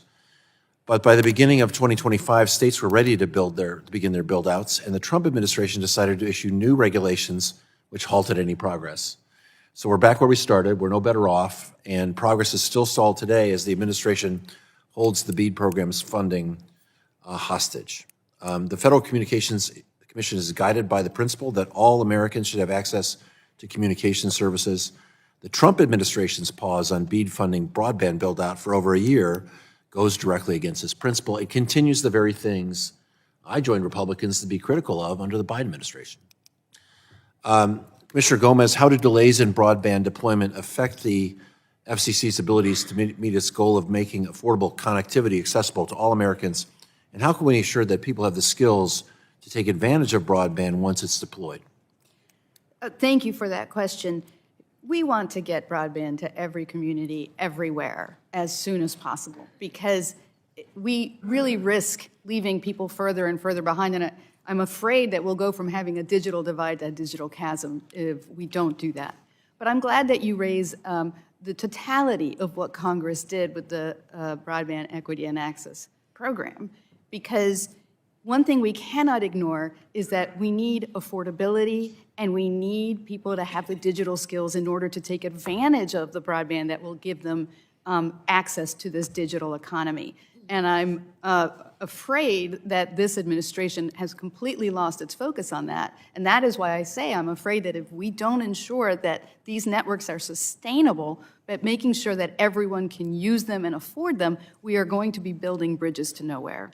Right. Well, I share that concern, and thank you. And I think it's critical we invest in, continue to improve programs like the Universal Service Fund to support affordable rates in underserved areas and rural access to hard-to-reach areas. And again, when I first came to Congress, we were all talking about rural broadband and how important that was. I think the pandemic showed us that the digital divide exists even in wealthy neighborhoods like the ones that I serve, and I think we should get at it. Along the lines of permit reform, last year I joined with my colleagues, Representatives Joyce and Landman, to introduce the bipartisan Broadband and Telecommunications Rail Act. We've heard that when broadband companies try to build out communications infrastructure across railroad crossings, the cost and approval times skyrocket. To streamline the deployment process between broadband providers and railroad carriers, the bill would implement firm timelines, conflict resolution processes, and fee scales to help the FCC move faster in support of the public interest. It would outline the responsibility of each party and give the FCC authority where it previously had none. Commissioner Gomez, how would granting the FCC authority over this process speed up access to fast, reliable, and affordable connectivity? And are there other areas in broadband deployment that the FCC does not currently but should have jurisdiction? Thank you for that question. And I am very supportive of streamlining approvals, and particularly of your bill's focus on making sure that the costs that are being recovered are actually the costs of providing those approvals, and that I think is very important. So I think it's very helpful when Congress gives us instructions on what it is that we're supposed to do, particularly in the area where we are in fact acting to either preempt local regulations or tell others what we think that they should be doing. So I look forward to working with you in the future on this. Great. Maybe Commissioner Trusty, any other areas in broadband deployment where the FCC needs jurisdiction, we need to give you jurisdiction? Well, thank you for the question, and thank you for your work on this bipartisan legislation. The Commission is working on a number of fronts to remove regulatory barriers that impede the deployment of broadband, whether it's pole attachments, environmental or historic reviews, and expanding access to rights-of-way. I think all of these things will help us accelerate access to connectivity. Well, keep us posted on that. I'm out of time, and I yield back. Thank you. Thank the gentleman. Chair now recognizes the representative from Georgia, Representative Carter, for 5 minutes for your questions. Thank you, Mr. Chairman, and thank all of you for being here. Chairman Carr, there's been a lot of ink here recently in the past few months or so regarding the streaming market and competition, and there's been a lot of confusion about regulatory jurisdiction in this space. So you care to give us a view on the current landscape? Well, streaming is something that we stay apprised of at the FCC. It's adjacent to markets that we directly regulate, and it's intertwined. And I think there has been concern increasingly expressed recently about consolidation in the streaming market and potentially further consolidation in the streaming market. Now, that could potentially harm consumers. Great. Thank you, Chairman Carr. And I'm going to jump straight into some my next inquiry regarding broadband permitting reform. And as you know, I've introduced the American Broadband Deployment Act of 2025 to help cut red tape and the speed broadband build-out and to close the digital divide across America, which has been passed on to the full committee and awaits floor consideration. Chairman Carr, I appreciate your support for my legislation and your testimony, and I want to ask you, why is it important for Congress to pass my legislation codifying your reforms, and what kinds of steps is the FCC exploring to address state and local barriers to fixed and mobile broadband deployment? Well, thank you, Congressman, for your leadership on permitting reform. I had the chance to visit with you in Georgia and actually splice fiber at an active build, and as we saw there and in other places around the country, and we have to make sure that's a tough job, it's a difficult job, but we shouldn't have red tape standing in the way. And I continue to think one of the most important things that can happen is to pass that package of permitting reform bills to make sure that we keep turning dirt. I want to highlight another permitting national security issue regarding undersea cables. This is something that I've taken an interest in because it's critical broadband infrastructure that carries over 95% of international data traffic. I've got a bill that's called the Undersea Cables Protection Act, which will eliminate the need for redundant 5-year special use permits in national marine sanctuaries to streamline duplicate permitting that is significantly slowing down the deployment of cables. Chairman Carr, can you explain why slow-rolling subsea cable infrastructure is a threat to national security? Well, thank you, Congressman, for working on this. Most consumers probably don't realize it, but to your view, over 95% of all internet traffic ultimately travels over undersea cable. So we're working at the FCC right now to incentivize secure investment, new undersea cables, cybersecurity requirements for some of the technology that is in there. And I think your legislation would go a long way to promoting greater secure build out of that critical infrastructure. And a lot of this information is in the financial markets as well, isn't it? That's right. Commissioner Trusty, I want to ask you, the Commission recently issued a notice of proposed rulemaking on subsea cables that also addressed the importance of speeding the deployment of cables. Can you talk a little bit about how the FCC plans to expedite the permitting and licensing process generally, and why facilitating the deployment of cables is so important? Yes, absolutely, and thank you for your leadership on this issue. So last year in August, the FCC adopted a proceeding where we streamlined the licensing and permitting processes for undersea cables. We updated outdated rules, we established faster processing timelines for eligible applicants, and we cut unnecessary administrative steps or disclosures, and that helps to promote the fast and efficient deployment of undersea cables, which is essential for our economic and national security. This positions us to be able to promote more US-led cable projects, to diversify our subsea traffic routes, so in the event of sabotage or compromise, there's no single point of failure, and it means we can strengthen our disaster recovery and emergency response plans. So it really helps with redundancy in this critical infrastructure. And it would be naive of us to think that this wouldn't be used as a weapon at some point. That's right. Yeah. Well, thank you, Chairman Carr and Commissioner Trusty. I'm going to do the chairman a favor and give him back about almost a minute. I yield back. I appreciate that. The chair now recognizes the gentleman from California, Mr. Ruiz, for 5 minutes to ask your questions. Thank you, Mr. Chairman. Look, I want to begin by addressing the troublesome direction Chairman Carr has taken the FCC.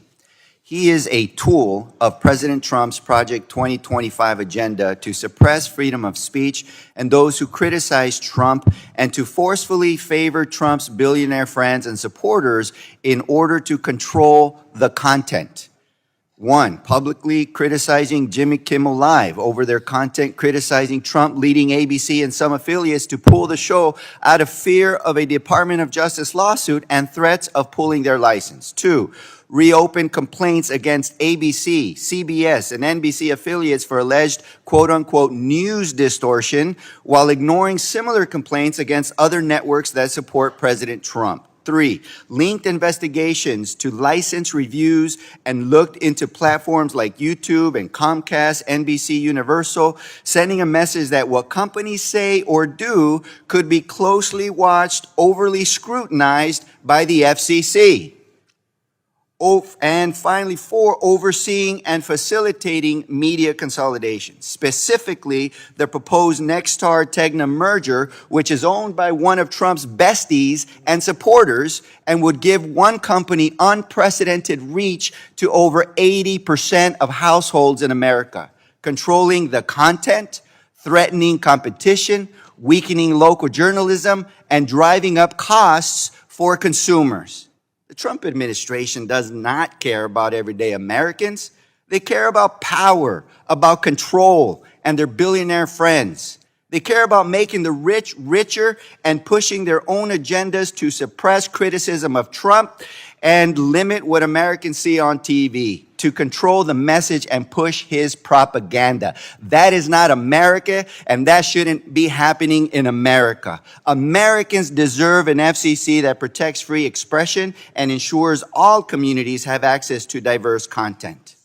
Commissioner Gomez, what concerns do you have on the Nexstar-Tegna merger and Chairman Carr raising the national audience cap from 39 to 54.5% illegally on a special deal to benefit Trump's friends?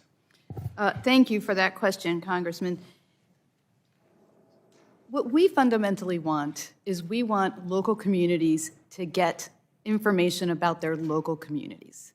And what happens when we have too much consolidation by these national corporations that own these local broadcasters is we lose the diversity of voices and we lose that local news content that we have. Couple that with the defunding of public media, and we are also losing even more voices in our local communities. Now, the 39% ownership cap is in the statute. I don't think we can waive it. I think it would take an act of Congress in order to allow us to be able to grant a transaction of this size because of the fact that not only is the 39% cap in the statute, it's also, we were forbidden from forbearing from that cap. Thank you. Thank you. The Trump administration has failed to ease the financial burden on everyday Americans. Their actions have raised costs. Specifically, they have posed several federal initiatives, including the Broadband Equity Access and Deployment Program, state broadband price regulation, and the Universal Service Fund, all of which would raise costs. One of these programs, the USF, is crucial for ensuring that communities in the Coachella, San Jacinto, and Imperial Valleys have access to reliable and affordable broadband and telephone services. Through programs like Lifeline, USF provides direct discounts to low-income households, helping students, agricultural workers, and families stay connected while also supporting broadband deployment in rural and underserved areas where service would otherwise be too costly. USF alone helps expand essential services and promotes more affordable and competitive broadband options for residents. Commissioner Trusty, in your confirmation, you highlighted your commitment to, quote, considering adjustments to USF programs to better target resources to underserved communities. Do you still maintain that commitment? Yes, I do. Thank you. And would you commit to working with members of Congress before the FCC releases any rulemaking or public notices on changes to USF programs? I'm always happy to work with Congress. Will you commit to work before any changes are made? I'm always happy to commit to work to Congress. I'll take that as yes, and I'm going to take your word for it. I'm always happy to work with Congress. Without these programs, households face barriers to education, telehealth, and emergency communications, leaving them disconnected from opportunities in civic life. We cannot discuss fairness and media oversight without addressing the systemic barriers that leave communities behind. And I'm tired of seeing time and time again how the Trump administration hurts Americans and make their everyday life more costly. It is time to hold them accountable. Thank you, and I yield back. Thank the gentleman. The chair now recognizes the gentleman from South Carolina, Representative Fry, for 5 minutes to ask your questions. Thank you, Mr. Chairman. Thank you for the witnesses for being here, Chairman Carr. Commissioners, I really appreciate the opportunity to have this hearing today.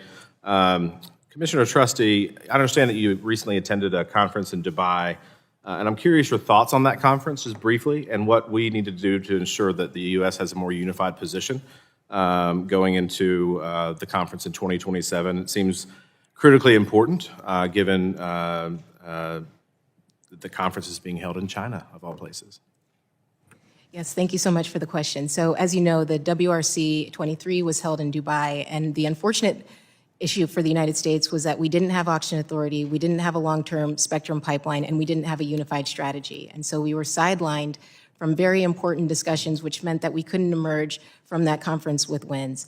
Now, thanks to leadership from members of this subcommittee, we have auction authority, we have a long-term spectrum pipeline, and I think that gives us a foundation to develop a unified strategy where we can focus on key U.S. interests, working with our international allies in advance of WRC 27 to emerge from this conference with wins.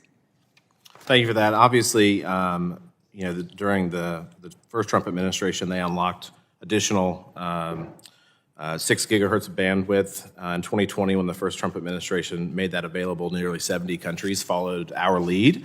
Now China is trying to undermine those efforts in Europe, and we're hearing good things, obviously, now out of the Trump administration defending that abroad. But have you talked? You've talked about the importance of Wi-Fi to the American innovation. Can you explain why it's pivotal that America lead on Wi-Fi? Absolutely. So as I mentioned a little bit earlier, I've been a proponent of an all-of-the-above approach to spectrum policy where we are accommodating a variety of users, use cases, and technologies. When you look at things like CBRS, the United States has long been a leader in innovative uses of spectrum, and CBRS is a model for that. It accommodates the military, transportation, logistics, tracking, schools, hospitals, and much more. And so my job at the FCC is to ensure spectrum is being put to its highest and best use, but given all of the use cases, I think it emphasizes the meaningful benefit of CBRS and unlicensed spectrum. Thank you so much for that.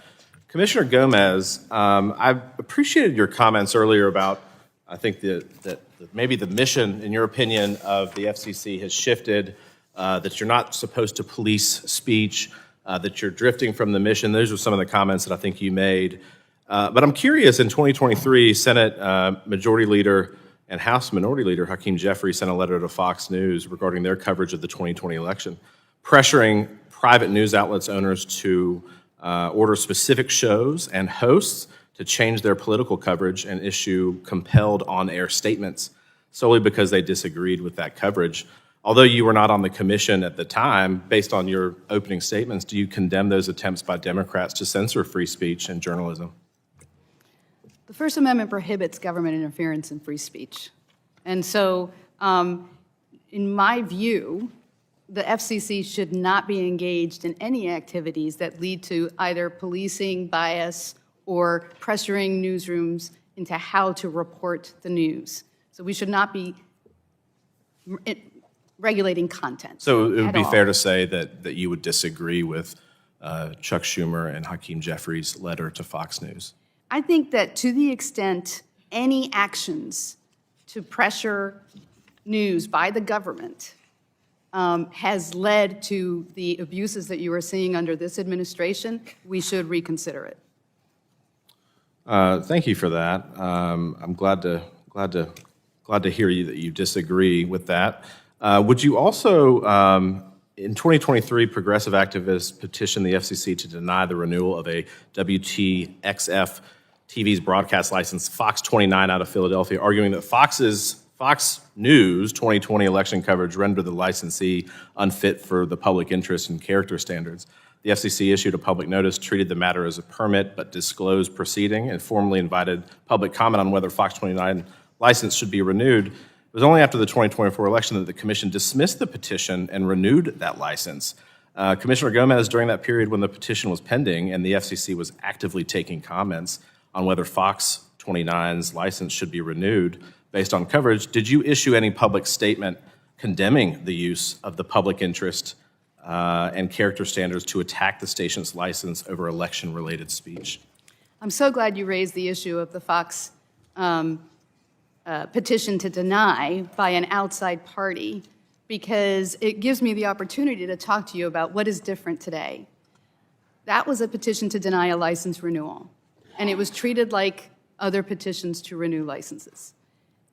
In this case, what we are seeing is the FCC using complaints by a partisan group in order to police content and in order to harass and in order to affect how these stations are actually giving us the news. And that is light years different. What you didn't see under the last administration was the last administration investigating news outlets for the content of their broadcasts. You didn't see them using the public comment cycle in order to ask them, did a station violate any FCC rules? That is not what we do. No, they just did that directly. Gentleman's time has They just did expired. that directly from Gentleman's the White time House. has expired. To say that they did not engage in The censorship. gentleman's time has expired. I gave a lot of extra time for the witness to answer, but we will now recognize the representative from Michigan, Representative Dingell, for 5 minutes for her questions. Thank you, Mr. Chair, and thank you to the commissioners for being here today.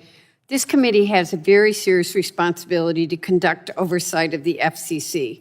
And while we made a lot of progress under the last administration, I'm deeply concerned that under this administration, that the FCC is moving in the wrong direction. I'm going to associate myself with the previous comments by my Democratic colleagues and move to some areas that I'm very deeply concerned about that are impacting people's lives.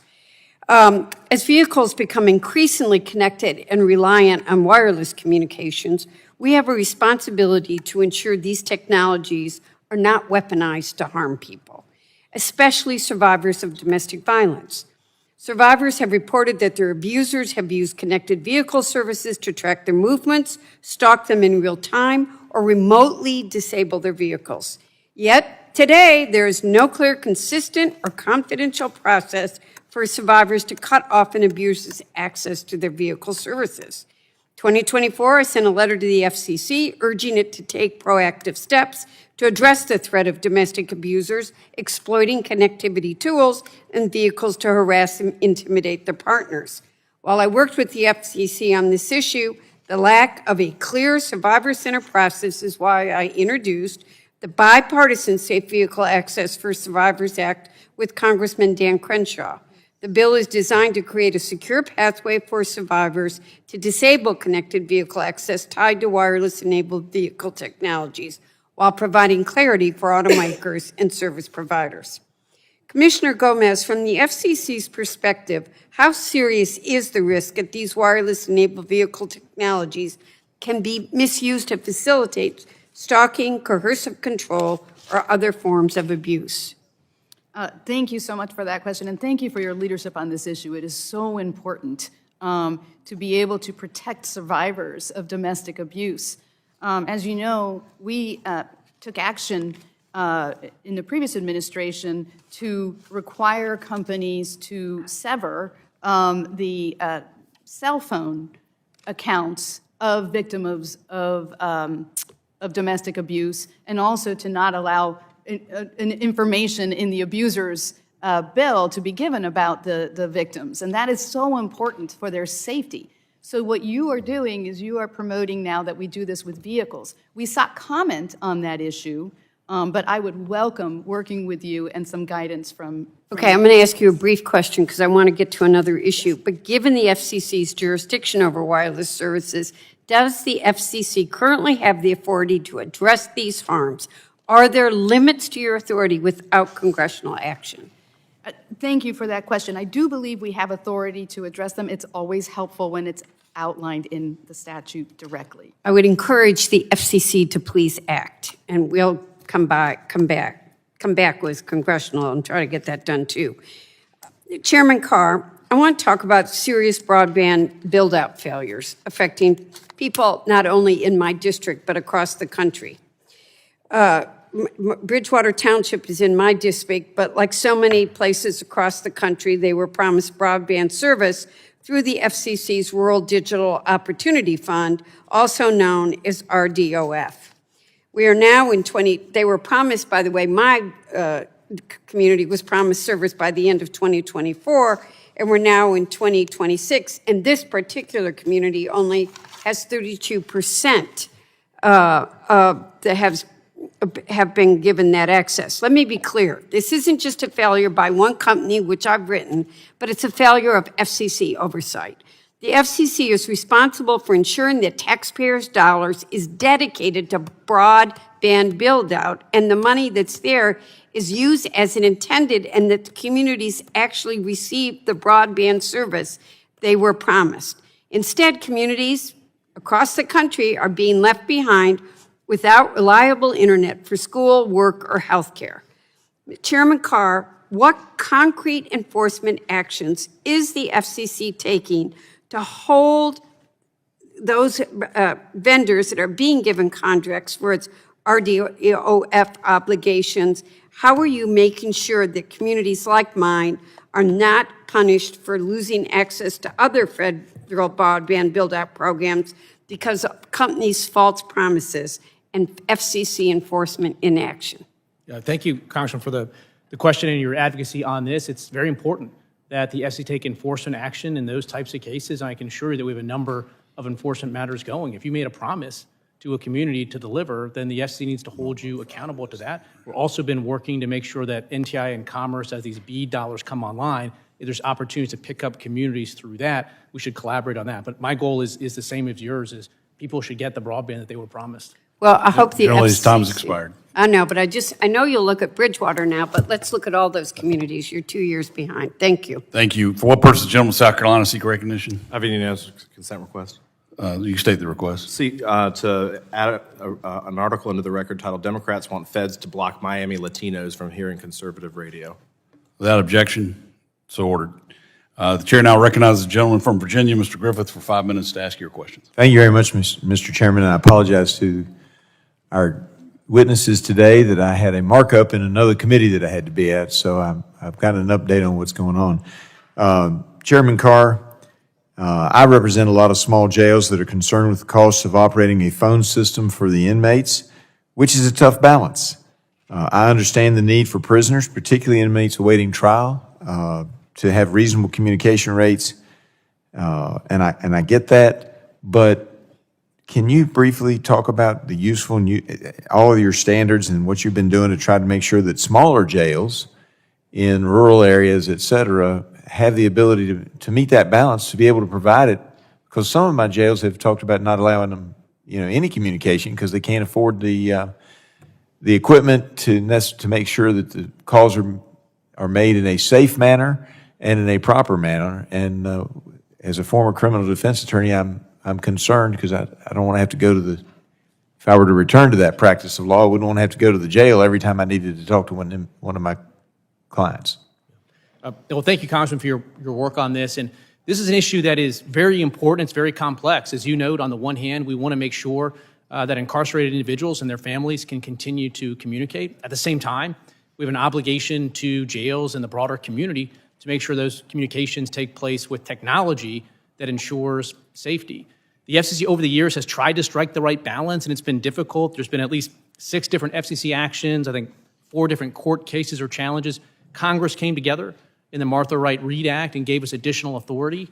And the FCC recently revised some of the rates. The rates are higher than the rates that were initially set the first go-round by the Biden administration. They're lower than the rates initially set by the Biden administration. They're higher than the rates the Biden administration set at the end. But to your point, what we were seeing with those last round of Biden rates is that they were too low in some circumstances, that inmates were getting denied calling services because the jail couldn't afford it, or they couldn't afford the technology to make sure the communications are safe. So it's a complex issue with really well-intentioned people on all sides of this, and we have a proceeding right now to see if we can't, once and for all, strike a right balance here. Thank you. And as I said before, I have a fairly rural district. It's pretty large, got some mountains in the way of some of this stuff. And so we've had some success, and some of my folks really like Starlink. But we need competition competition is always good for bringing down prices. What is the FCC doing to try to promote additional providers in that space? And what are your goals on reforming the satellite licensing and so-called Earthlink connections?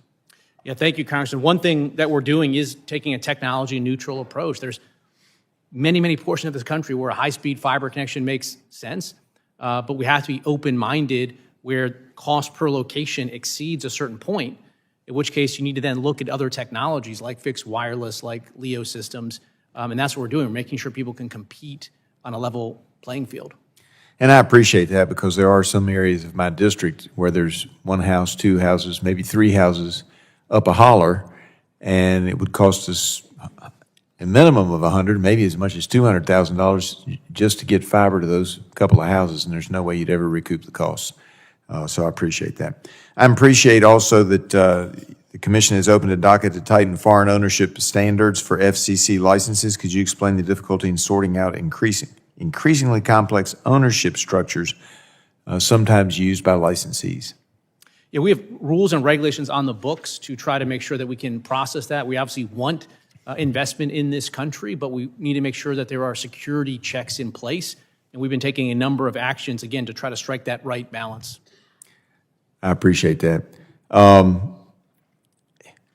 I will tell you, my team thought we ought to have a little bit of fun, so I was requested to ask, and I have some questions we have to put for the record, but you don't have enough time to answer them with what I have left. But I was requested to ask, which one was your favorite in eliminating FCC regulations? Did you prefer or have more fun eliminating regulations on phone booths or telegraph lines? It's funny, I was going to, before you said it, I was going to say telegraph. Yeah, we had so much dead wood in our regulations that there were still rules that tied back to telegraph service, and I think that was a good one to get rid of. Yeah, I agree. And that's why sometimes you have to take a look at everything and eliminate those things that are no longer appropriate. I yield back, Mr. Chairman. Thank you. Excuse me, Madam Chairman. The chair now recognizes Ms. Berrigan for her 5 minutes of questions. Thank you. Commissioner Gomez, I'd like to start with you and follow up to that last interaction. The chairman said that families should be able to communicate with their families when they're in prison. Wasn't there an effort to raise cost or the caps for prisoners to be able to make calls to their families to make it, which could lead to them costing more, making it more expensive to communicate with family? Yes, Congress in the Martha Wright Reed Act directed the FCC to lower the cost of the IPCS, which is the prison services payphone and video calls, to make sure that they were just and reasonable and that they fairly compensated these providers. This administration, and the last administration did that, we substantially reduced the cost of the calls. We had 3 mandatory data collections to get the correct data so that we could determine whether the rates were just and reasonable. This administration reversed what we did and said, well, we don't have enough data, so we're going to give the payphone providers everything they want. And the problem with that is what the payphone providers are doing is they are providing to these prisons and jails services that are not related to the cost of making those calls. We're forcing families of incarcerated people to pay to provide search warrant processing, to transcribe, convert into digital format, to support litigation and investigations, to aid in investigations, and to provide for skilled investigators. That has nothing to do with the making of these calls, but this administration decided that they would provide that because we don't have enough data after 3 mandatory data collections. So we are forcing families to pay for these big costs because the providers are monopoly providers that provide these services for free to these prisons and to these jails on the backs of these families. So these families are paying more to communicate with their Yes, they are. The costs have gone up. their family members. Thank you. Commissioner Carr, you have said that you think the agency should focus on information that consumers want and need. Is that accurate? Yes.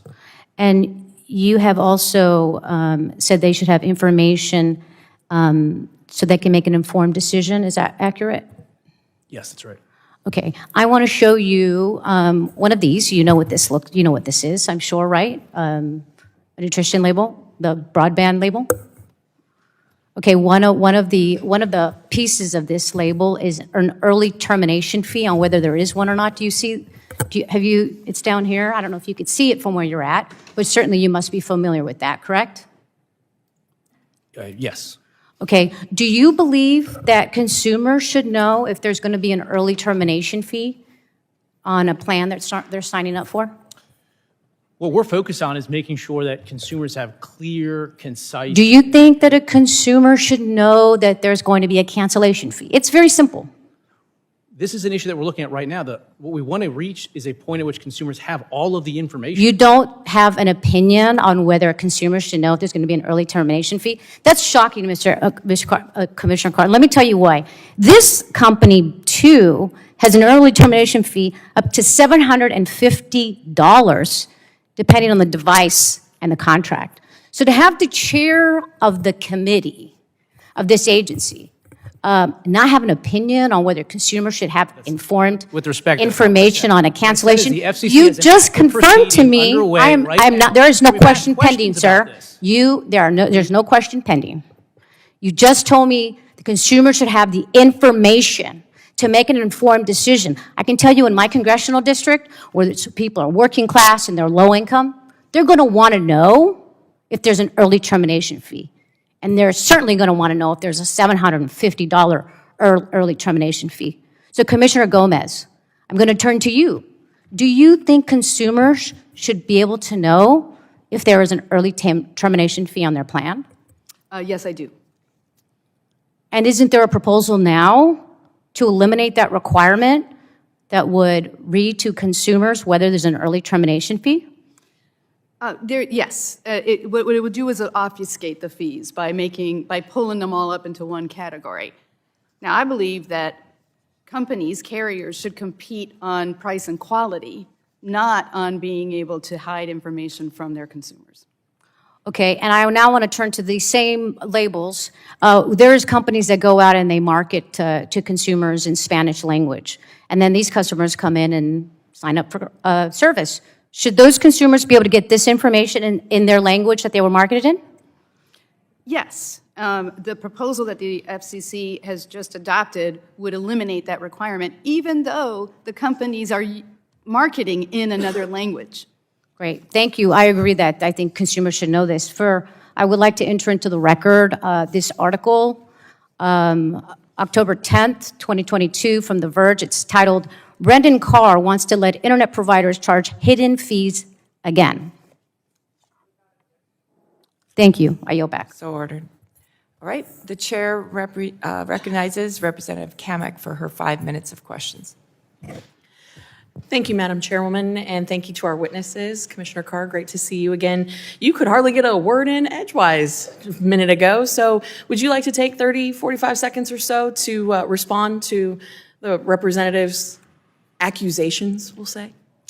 Well, look, as a general matter, I'll say this. There's a lot of discussion here about prices and affordability, but thanks to President Trump, that's changing. Since January 2025 alone, prices for wireless plans are down over 4%. They're down over 7% from Biden-era highs. Prices for smartphones are down 9%, and speeds are up. So prices are down, speeds are up, and competition is intensifying. With respect to broadband labels, if you look at the chart that was held up, it's very confusing. And that's the point that we're looking at, is how do we get the information that consumers want, whether it's ETF or other information, so that they can find it and see it accurately and quickly. Let's separate the wheat from the chaff, and that's what that proceeding is about. Absolutely, and we've seen an immense amount of deregulation, which is good for consumers because it helps foster that competition. I know you have spoken to me about the REINS Act and the work that is being done there. Talking about REINS Act being the largest regulatory reform effort in American history, what would the passage and adoption of that bill, which would require Congress to have an up or down vote on any major rule or regulation that has an industry impact of $100 million, what kind of impact would that have at your agency?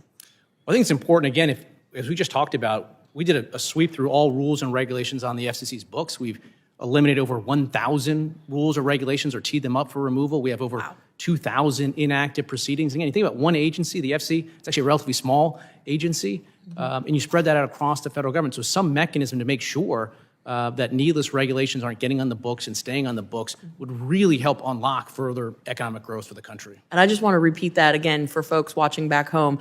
You guys took over 1,000 regulations off the books, and prices are coming down. It's almost like the smaller government gets, the better it gets for people across America, right? Right. Okay, I love that. Well, another issue that you and I have talked about, and I know everyone can really understand, is the issue of robocalls and scam texts. I must get half a dozen or a dozen a day, and it makes you want to throw your phone across the room. Talk to me about the work that the agency is doing to stop the scam texts and the fraud that's taking place there, and what authorities or additional authorities your agency would need in order for us to crack down on these robocalls and these scam texts. This is an issue that across the Trump administration and really every administration we've had, there's been a lot of work to crack down on illegal robocalls. Right now, we're coordinating across the federal level, whether it's the FCC, FTC, we're working with state attorney generals as well. And again, we are tackling this issue at every single portion of the life cycle of the call. We're looking at things like know your customer. So if you're going to onboard a business to allow them to place calls to U.S. subscribers, we're pushing to make sure those telephone companies know much more about those businesses, both so that they're legit, and if there's an issue, we can then track it back. So I think Congress could potentially legislate more on the KYC know your customer rules to strengthen those even further. But there's some room for the FCC to push, and we're going to do that. Well, and I know so many of these robocalls and some of these scam texts originate from overseas. We've really graduated from the Nigerian prince who just needs $5,000 and then he'll, make you a millionaire. We've really graduated the scams, right? Talk to me about your coordination efforts with your counterparts overseas and what we need to do here in Congress to strengthen that. Well, one idea that we are pursuing at the FCC is the idea that if you get a call on your phone from abroad, it shouldn't necessarily, in my view, display a US-based area code, because that could mislead someone to think that this is a call originating in the US. So if you're a company and you want to have a call center overseas, at least be truthful and honest with your customers. So we're looking at that. We're looking at potentially doing standards for call centers to make sure that foreign call centers are compliant with our customer service regulations. And so there's a lot of efforts we're taking on that front. I love it. So again, for folks watching back home, the Trump administration under your leadership is tackling robocalls and scam texts. That's something every American can get behind. I love that. So I want to, in my last 30 seconds, talk about the letter that Chairman Hudson sent talking about broadcast ownership caps. Now, there's some debate about whether or not the FCC has the authority to do this on their own or not, and I'd like to get your thoughts in the final 20 seconds that I have on the clock. Well, on the authority, this question has been brought up to the D.C. Circuit already, and the D.C. Circuit said that 39% is the starting point for the FCC's analysis. So I don't think the legal authority issues are that compelling, but we're still looking at it to see if the FCC wants to change its position on that. And again, I think we're still open-minded, but again, we're cognizant of this idea that you've got licensed local broadcasters, and I know I'm out of time, but I think as a Congress, it's important that we figure out, do we want investment in local news? Because right now, you've got Comcast and Disney that are programming almost 100% of the content that Americans are seeing. And how do we incentivize the local TV stations to continue to generate their own local news and information? Absolutely. We're not in the business of supporting monopolies. So I appreciate that. And with that, my time has expired. Thank you to all our witnesses for being with us. I yield. Thank you. The gentlelady yields. The chair recognizes Representative Landsman for his 5 minutes of questions. Thank you, Madam Chair, and thank you to the ranking member, FCC leadership for being here. I want to focus on three big things. The first has to do with corporate consolidation and costs. The second has to do with corruption and what tends to be, or oftentimes you find behind the consolidation of these companies. And the third is the overall issue of independence and the impact it has on the American people. When you all continue, or Mr. Carr, continue to approve the acquisitions of these big companies, which is the direction that I'm seeing the FCC take at the moment, we will see higher costs, right? I mean, when somebody controls the market, they increase costs on consumers, so cable costs go up, streaming fees, subscription fees, and the corruption piece is what obviously worries so many of us as we're seeing this play out. I'm going to just focus on David and Larry Ellison. David is the CEO now of Skydance Paramount, or Paramount Skydance, whatever it is. But Skydance was going after Paramount and CBS. In the midst of all of this, $16 million goes to Trump to settle this legal issue. $20 million goes to Trump for free ads. He gets all these editorial concessions. Larry, David's father, runs Oracle. Oracle is the OG of all of this. So in Trump's first term, Larry and David give a ton of money to Trump. And Larry gets a no-bid contract at the VA with Oracle. It's been an absolute disaster. And we have been trying to figure out how to fix it, spending tens of billions of dollars to try to deal with Oracle having been the wrong vendor. So the question I have, as you're the sort of traffic cop trying to figure this out and make sure that there isn't corruption, as you're looking at the deal now with David trying to go after Warner Brothers, how much, and this is just David and Larry Ellison, how much have David and Larry Ellison given to the Trump coin, Mr. Carr? I don't know the answer to that. Okay. How much money have they given to Trump businesses? Just Larry and David Ellison. I'm not sure why I would know that information. Last one, Mega, the MAGA Inc., the big, super PAC. Do you know how much money they've given? No, sir. So the reason you should know, and the reason the American people should know, is because ultimately you're going to weigh in on these acquisitions, and there's going to be questions about whether or not there's corruption behind these corporate mergers. So it's really important for us to know how much these people are giving to the president. On the issue of independence, the concern is, and Ms. Gomez, just very briefly, what is the impact to the American people when we don't have an independent FCC? Just how does it hurt them? It's important to have an independent FCC because we are an expert-driven body that is supposed to make decisions based on our technical expertise, and also to have the respect, both domestically and internationally, of those that we regulate and are those with whom we work. When we lose that, people will second-guess everything we do because they will just assume we are controlled by the whims of one person. So to that point about the being controlled by the whims of one person, Mr. Carr, and this is where, you're probably going to hate this question, but it's a genuine question that we're all struggling with, is when we see the administration folks go out and do some of the stuff on behalf of the president, do you go after the media folks to keep Trump happy because that's what's key to keeping your job, or are you genuinely going to punish them for criticizing Trump? The FCC has an obligation to make sure that broadcasters comply with their public interest obligations. Licenses, broadcast licenses, are not property rights, and there's things you can do to lose your broadcast license. Broadcasters are fundamentally different than any other forms of distribution, whether it's cable or podcasts. Yeah, or soap I'm going to operas. reclaim my time. I think it's probably a little bit of both, but either way, it is scaring Americans, and it's hugely problematic in terms of the future work of the FCC. With that, I yield back. Thank you. Chair now recognizes the gentleman from Texas, Mr. Pfluger, for 5 minutes to ask your questions. Thank you, Mr. Chairman.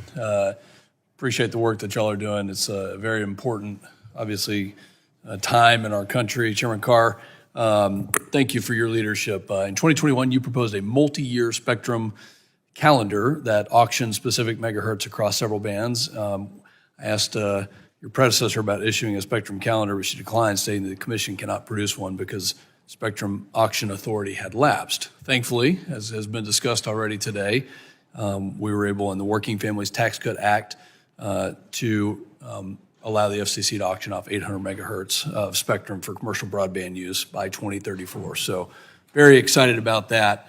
And I would ask you that now that the commission is in full swing and the auction authority has been restored, give us an idea of what that long-term spectrum calendar looks like and other items that you're pursuing along those lines. Thank you, Congressman, for the question. As you noted, we now have a concrete 800 megahertz spectrum pipeline, and the FCC's work is well underway. We're going to hold the first auction in a number of years. In the first half of this year, AWS-3 spectrum. Then next up, we're finalizing rules for the upper C-band, which will clear at least 100 megahertz. We've sought comment on clearing up to 180 megahertz. There's also active work underway on the 7 gigahertz band, on the 2.7 gigahertz band, and even on license. Again, this month alone, we're voting to supercharge Wi-Fi by allowing higher power devices. And in addition to all of that, we are clearing the barriers in the secondary market, so spectrum that wasn't fully loaded, that could have been sitting fallow, is moving into the hands of carriers that are loading it and lighting it up and increasing speed. So again, we're seeing increase of speeds, decrease of prices, and enhanced competition. That's great to hear, Commissioner Trusty. What does that mean for national security needs? Have we not passed that and not been able to get those 800 megahertz out? I mean, what does this do for our competition with China, national security issues? Sure. Well, it means that we're left behind. Now that we have auction authority and a long-term spectrum pipeline, we can meet the growing demands of wireless services, public safety, national security, and emerging technologies, and we can fully participate in the WRC 27, which is absolutely critical to promoting American values, our economic competitiveness, and national security by having a foundation to develop a unified strategy and so on. So I really appreciate the leadership of this subcommittee. You read my mind on the next question, which was WRC 27 and the steps that we're taking to support the U.S. position and be prepared for that and show some leadership. I'll give both of you guys a chance to answer on that. Sure. So I think this is really important, and I think the focus should be on aligning public and private sector interests. We also should be engaged in pre-WRC coordination with our international allies so that we can harmonize our preferred standards and technologies. And I think we need to work with Congress to ensure that we have the resources to support our technical and diplomatic representation needs. As you know, the WRC 27 is in Shanghai, China, which creates some unique security challenges for us. The State Department is taking the lead, working with the ITU and with Commission staff and NTIA to resolve those challenges. But again, we need to be fully engaged in this conference so that we can win when it comes to our economic and national security. That's fantastic. Chairman Carr, let me pivot just a little bit. I want to kind of talk about the public interest and the responsibility that you all have as commissioners to protect the public interest, and just give you some time to explain what that means to our country for the licenses that you hand out, especially broadcast licenses. Thank you, Congressman. So broadcasters are unique among all other distributors of information or even data. They have a license given them by the federal government. That necessarily means the government has excluded other voices that might have wanted to use those airwaves. And so they have an obligation to stand not just in their own shoes, but in the shoes of their entire community of license.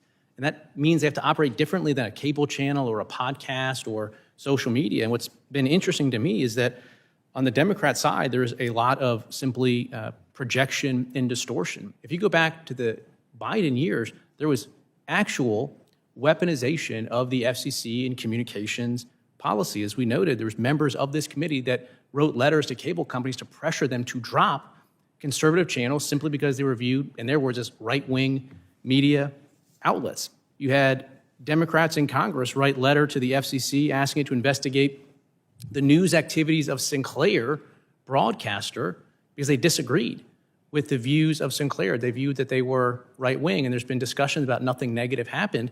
After that letter, there were 227 routine Sinclair licenses that came up for renewal or were pending during the Biden years, and all but one of those, so 226, were not renewed by the FCC. That was unprecedented. It had never happened before. So Democrats put pressure, and it engendered results. What we're doing is applying the public interest standard in an even-handed way, and for people that benefited from the weaponization during the Biden years, that may feel like discrimination, but it doesn't make it so. The gentleman's time's expired. Yield back. Chair now recognizes the gentlelady from Florida, Ms. Castor, for 5 minutes to ask your questions. Thank you, Mr. Chairman, and welcome to our FCC commissioners. The FCC plays a very important role to ensure communication services and Wi-Fi is affordable for American families and available. Commissioner Gomez, the takeaway from your testimony, if I can summarize it, is now the Commission is spending less time on consumer needs and has diverted its attention to powerful special interests. It does appear, and I share your concern, that the FCC has taken a tact that will make life more expensive for American families at a time when they are being crushed by the rising cost of living. And one example of this is what the FCC has done to make it harder and more expensive for students to access the Wi-Fi they need under E-rate that provides affordable Wi-Fi to students in K through 12, schools and to libraries and to families. This is so important to bridge the digital divide. I mean, all of us here, maybe you'd scoff at the availability of Wi-Fi because it's ubiquitous for folks who can afford it, but there are so many students and families that can't afford Wi-Fi right now. You oppose the ripping away of those E-rate dollars for certain students. Why? That is correct. We need to make sure that broadband is accessible to everyone, and part of that is ensuring that it is affordable. And there are a lot of families for whom it is not affordable to have broadband access. So we had the Affordable Connectivity Program, which was the most successful nationwide program to ensure affordability, but sadly we ran out of funds for that. So the next action that the FCC takes under this administration is to rip away the hotspots and the Wi-Fi on school buses for students, and the hotspots are also handed out by libraries.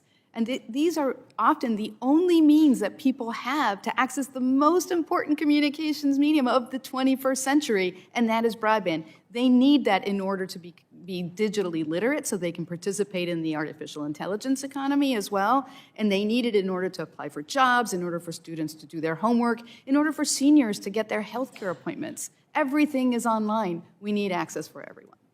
And rather than focus on lowering costs for Americans, it is very concerning that the FCC chair is using the regulatory power to stifle criticism of the president and change news coverage to please the president. Beyond heavy-handed, it's dangerous and wrong. Going back to the Skydance acquisition of Paramount and CBS, Chairman Carr blatantly acted to enrich the president and to boost him. After months of regulatory delay, FCC approved the acquisition just days after Paramount agreed to pay $16 million to settle the president's meritless lawsuit attacking standard editorial edits at 60 Minutes. And then in exchange for obtaining FCC's approval of this deal, Trump was also offered $20 million in free advertising and a host of dangerous editorial concessions, including a promise to root out perceived bias, align its editorial practices to better suit the Trump administration's political agenda, and hire an ombudsman to police the news organization's editorial choices. This was a bribe by any other name. And Chairman Carr rubber stamped it. The consequences of these concessions were on full display last month when the new CBS News editor-in-chief pulled a 60 Minutes story on allegations of abuse at an El Salvadorian prison where President Trump has deported hundreds of Venezuelans without due process. Notably, President Trump had numerous conversations with David Ellison, now chairman and CEO of Paramount Skydance, and his father, Larry Ellison, executive chairman of Oracle, leading up to the merger's approval. But conveniently, none of these interactions were memorialized in the FCC's docket as required by law. Corruption out in the open does not mitigate its odious nature. And Mr. Chairman, the American taxpayers deserve so much better. I yield back my time. Thank you. The chair now recognizes the gentleman from Texas, Mr. Goldman, for 5 minutes to ask your questions. Thank you, Mr. Chairman. Thank you very much. Thank you to all the panelists for being here. Chairman Carr, broadband deployment, obviously a major thing in Texas, especially rural Texas. Can you give us an update of where we are on broadband deployment across America, but mainly in rural America? Thank you, Congressman. Thanks for your leadership on this issue. We are very quickly turning things around, and the Commerce Department has this $42 billion program that they have righted the ship on, and we're moving forward with that. We're engaging in permitting reform at the FCC. We have a universal service program that is supporting high-speed builds, and we're bringing new technologies into the market. This next generation of connectivity includes connectivity directly to your smartphone at a high-speed internet level to a low Earth orbit satellite. And we're taking steps right now at the FCC to position the United States to lead the world in this new technology. So we're seeing more competition coming online. That's why, again, you're seeing prices going down, speeds coming up, competition enhancing. There's no way we're raising the mission accomplished flag. We have to keep pushing harder until every single community has what they need for next generation connectivity. And so looking towards the future, what are we looking at? Months, years, to have better connectivity across America? What, in your mind, what does that look like? We're seeing it right now. We're seeing it this year with shovels going into the ground. We're seeing it with the secondary markets as we're encouraging spectrum to move so that it can be loaded up. And right now we have secondary market transactions that folks are turning on their new cell sites immediately. Just one provider last year took spectrum they gained access to that year alone and lit up 23,000 new cell sites, boosting speeds by 80%. So we're pushing on this from a new technology perspective, from a funding perspective, in coordinating with the other components of the federal government that also have funding. Okay, thank you. And I was going to ask before Representative Kambeck did about robocalls. Anything further to expand on what we can do to, I mean, there are many constituents of mine that would love to eliminate robocalls. Is that even a possibility, or how can we do a better job of making sure that our constituents aren't bothered by robocalls? Yeah, robocalls are a significant technological challenge. Historically, it felt like at the FCC was a game of whack-a-mole. We'd find one technology, one type of scam, and we'd shut it down. Right now, what we're trying to do is get down lower and look at every single portion of the life cycle of a call and take action, including making it clear that if you're not doing your part as a carrier, you're going to get kicked out of the robocall mitigation database, which effectively makes them unable to deliver traffic. And we have a particular focus right now on foreign-originated robocalls as well. Right, thank you. I know you've heard from the Texas Farm Bureau in regards to your drone ban. Can you speak upon that, and is there a solution inside? Obviously, many Texas farmers and ranchers like their drones and like flying them. It's better for their operations. Can you speak about the ban, and is there a solution for the farmers and ranchers of Texas in using drones? At the end of last year, national security agencies came together and made a determination, a specific determination that foreign-produced drones presented an unacceptable threat to U.S. national security. And President Trump has been clear that we are going to reestablish American drone dominance.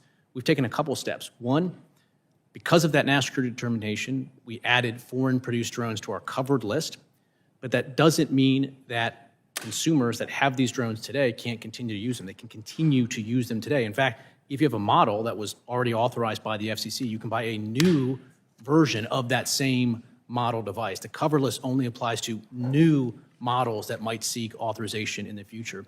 Subsequently, we've also taken some additional action from advice by the Pentagon and others, DHS, that drones that are on the UAS blue list are cleared to go through the process.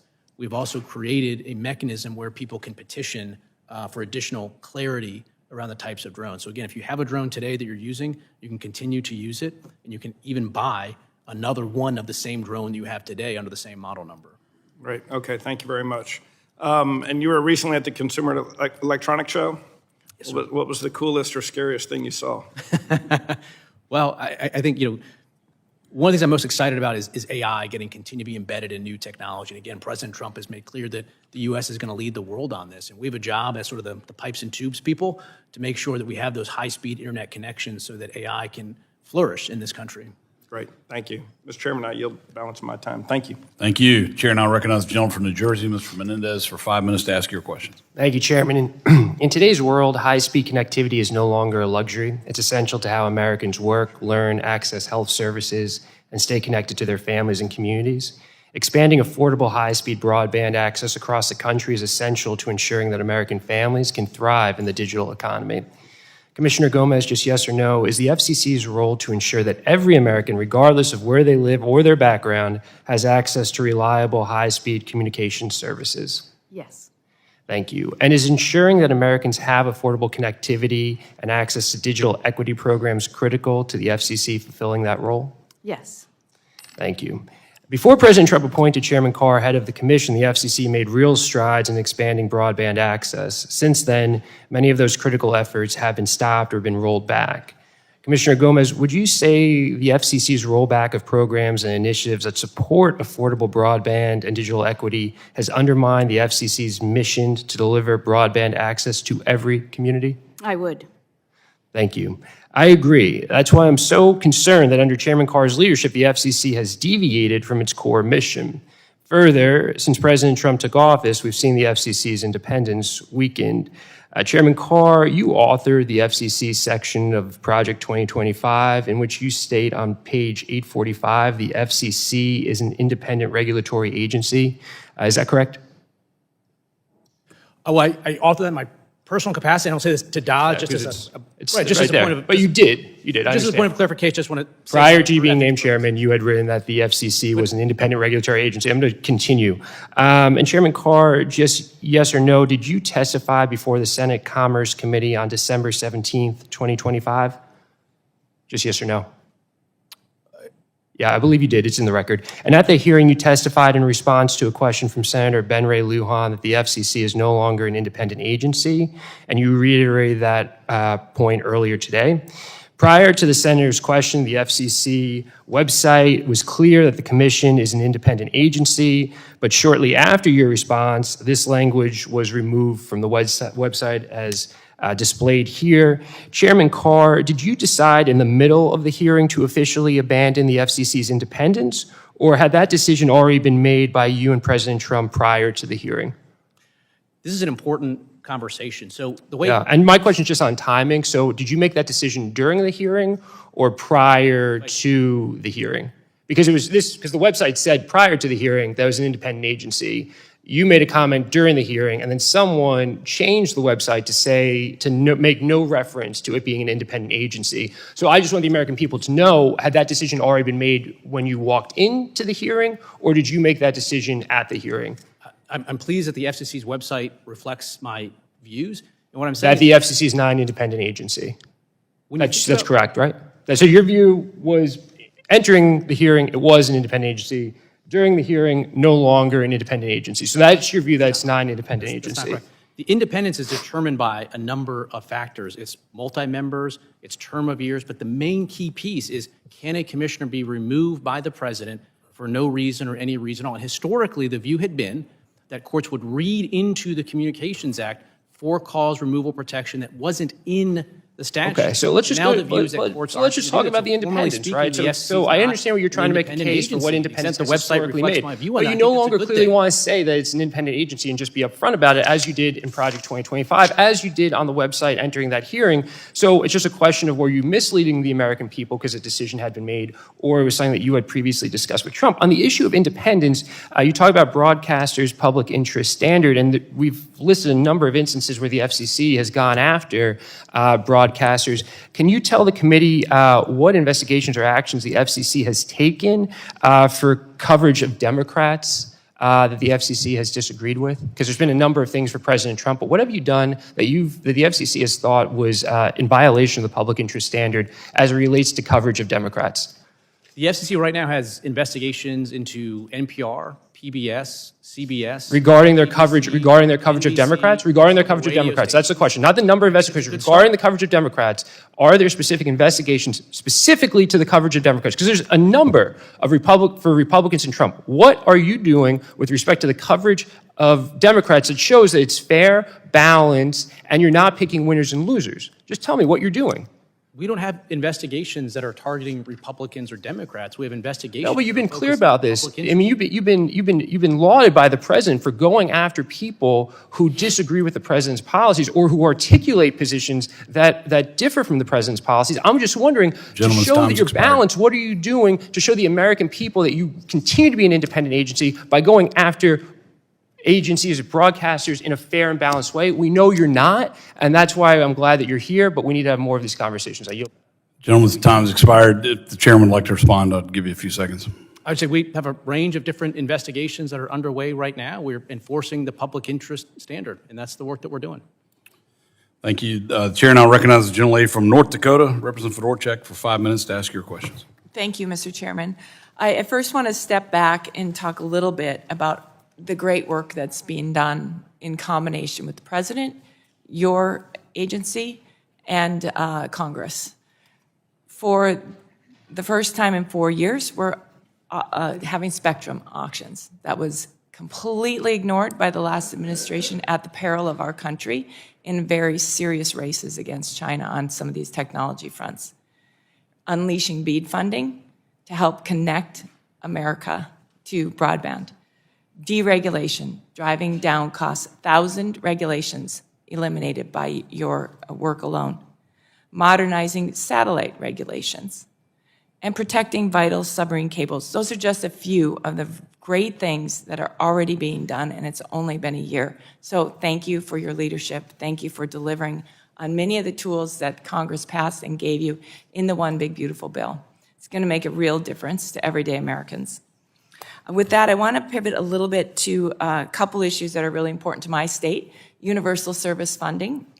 Chairman Carr, North Dakota has been a leader in using universal service funding to help connect our state. We have one of the largest rural state broadband deployments of any place in the country.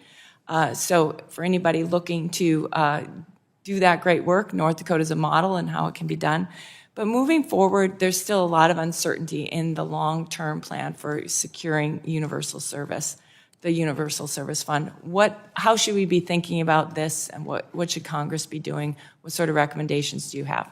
Well, thank you, Congresswoman, and thanks for your leadership. I had the chance to visit North Dakota and see the great progress that's being made there, and obviously there's much more work we need to do. There's several actions we're taking on universal service. One is taking a look at our high-cost programs and how do we make sure that in this idea of a high-cost 2.0, what does the future of high-cost support look like? And we're going to be asking some questions about that. We're also looking at ways to make sure we bring new technologies online, including low Earth orbit satellites, freeing up spectrum, and permitting reform. I think all of those combined is why you see us finally turning things around, with prices coming down, with speeds going up, and with construction projects finally getting underway. How should we be working to stabilize the fund, though? The bicameral working group that the House and the Senate is involved in, I think can play a really constructive role. We talked in the Senate hearing at the end of last year about the FCC collaborating with that group, and I think we're going to start that process potentially as soon as this month to make sure that we're coordinated there. And the timeline on that, how urgent is it to get some certainty here in this long-term funding pool? Yeah, when you look at the life cycle of investments, particularly for rural broadband, it's over many, many years. And so we need to be able to step in and provide that long-term sustainability for these programs. Okay, very good.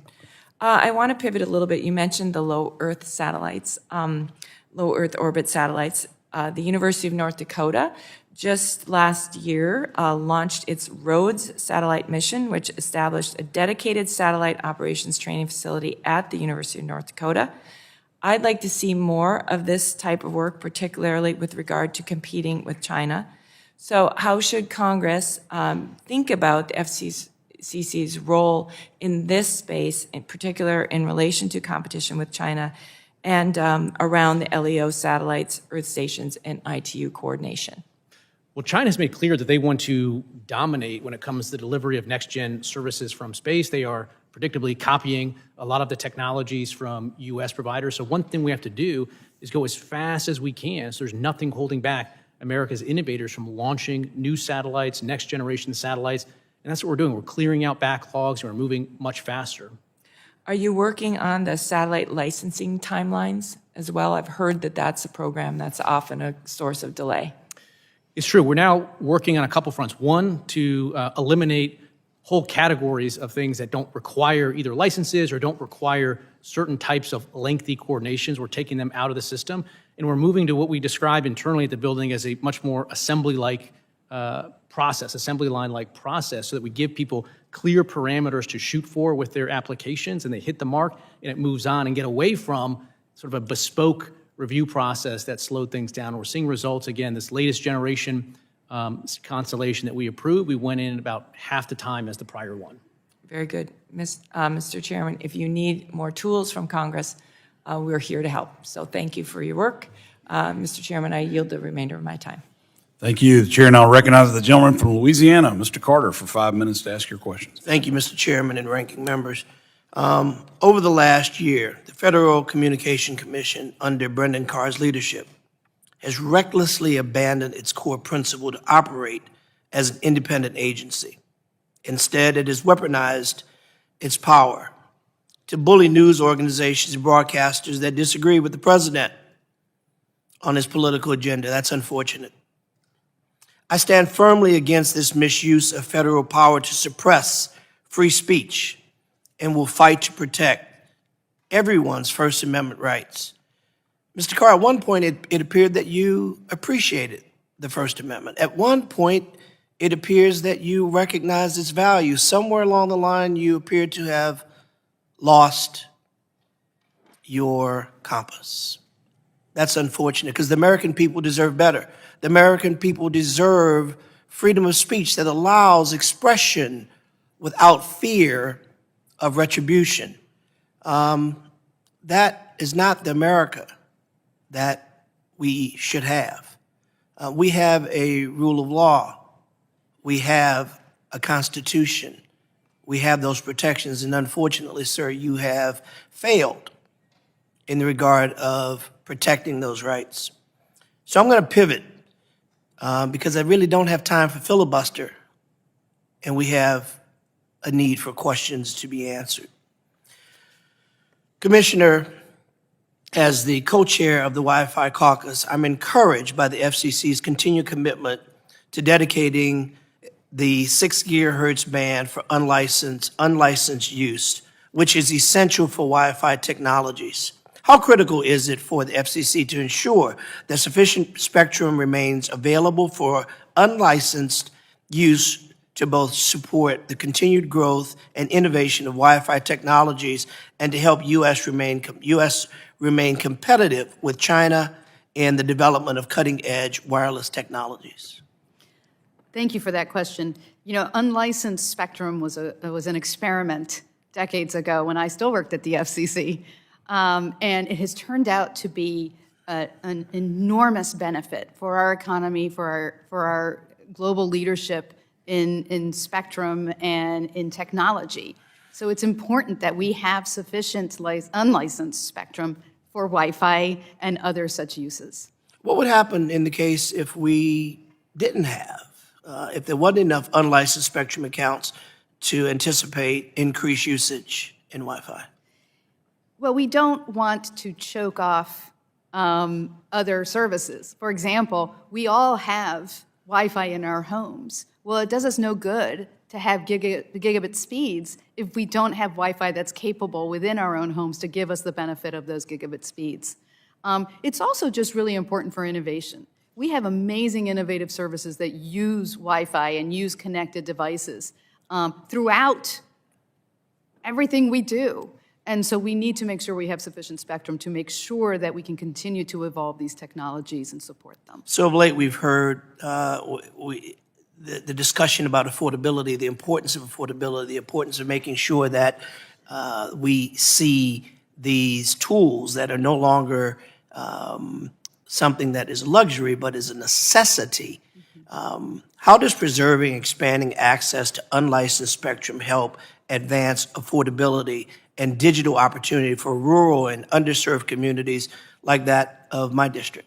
Yeah, Wi-Fi is a very important tool for giving access to everyone who needs access to broadband. Whether we get them through our library or we have students that are sitting in the parking lot of a McDonald's in order to access broadband, what Wi-Fi has enabled is this type of accessibility, and it's very important that we continue to support it. Under the Biden administration, Louisiana, I'm very proud to say, was number one. We were ready. We were ready for shovels in the ground with the BEAD program. Under the Trump administration, there was a drastic halt. And as a result of that halt, although it was said that it was intended that it was going to make things better, faster, we had taken too long, quote unquote, but Louisiana was first, was ready. Our Republican governor hailed this as one of the most monumental infrastructure advances in Louisiana. Yet now we hear that from my colleagues, I think Mr. Latta said a little while ago that thankfully we were able to stop this because things weren't moving fast enough. Well, in fact, we were moving fast enough, and we had done all of the legwork through a Democratic governor and a Republican governor, only to be halted by this administration, which leaves us now with a far less superior product that's going to ultimately cost more money, and the people will get less service and an inferior product. Real briefly. Gentleman's time's expired. I'll allow the witness to answer. Thank you, sir. I'll follow up. Oh, am I allowed to answer? I'm sorry. Take a few seconds. Very quickly. Yes, we are over a year since this, or about a year since this administration took over and complained about the amount of time that it took to deploy under the last administration, and yet they've now effectively added yet another year. So I am concerned that this administration has a race to the bottom in terms of what technology it's going to use to provide broadband service, and I'm hopeful that the end outcome is that everyone gets the broadband they need to participate in the artificial intelligence economy. And Mr. Chairman, I'm going to submit for the record and ask that you have an opportunity to answer, because obviously Next Gen 911 is a huge issue, making sure that we're providing opportunities for law enforcement to actually be able to access the greatest technologies that we have when, in fact, today they can't.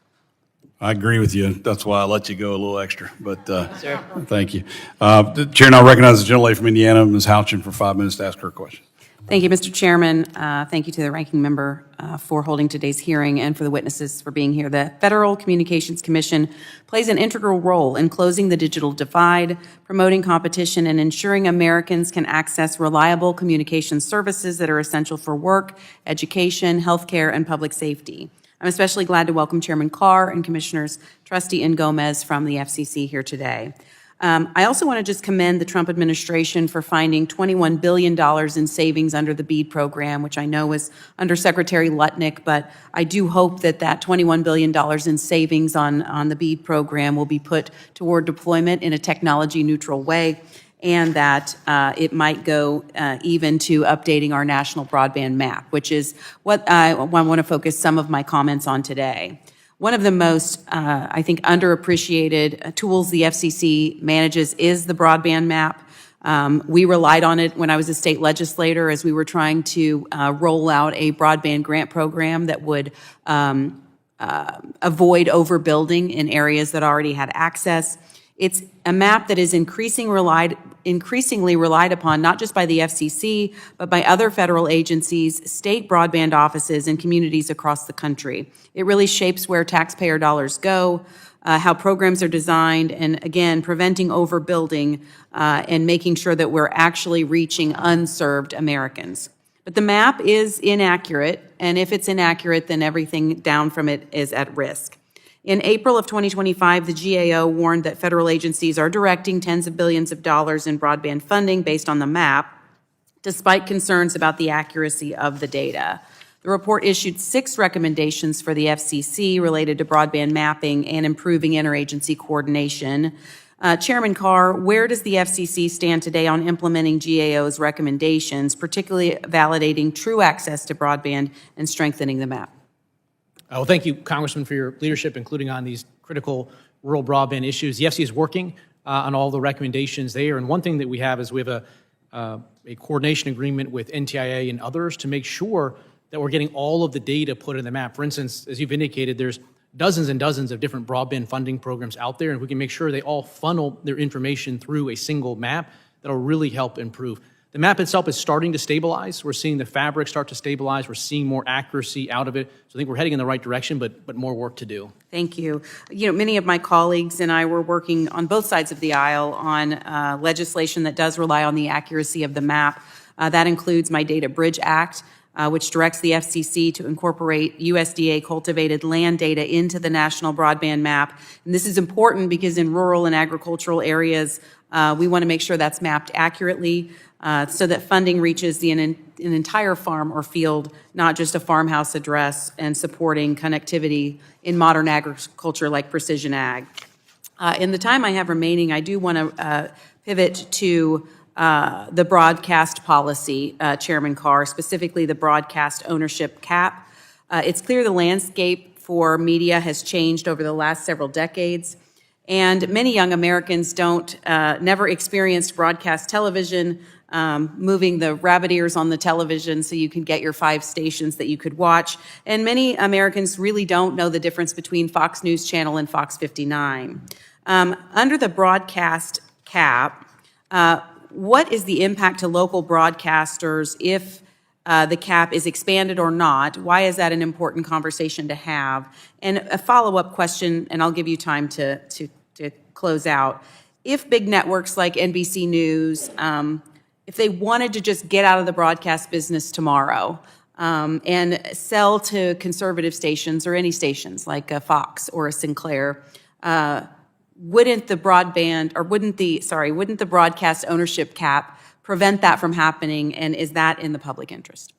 Thank you, Congressman. We're looking at a number of issues related to this right now, and we haven't made any final decision. We're still taking input.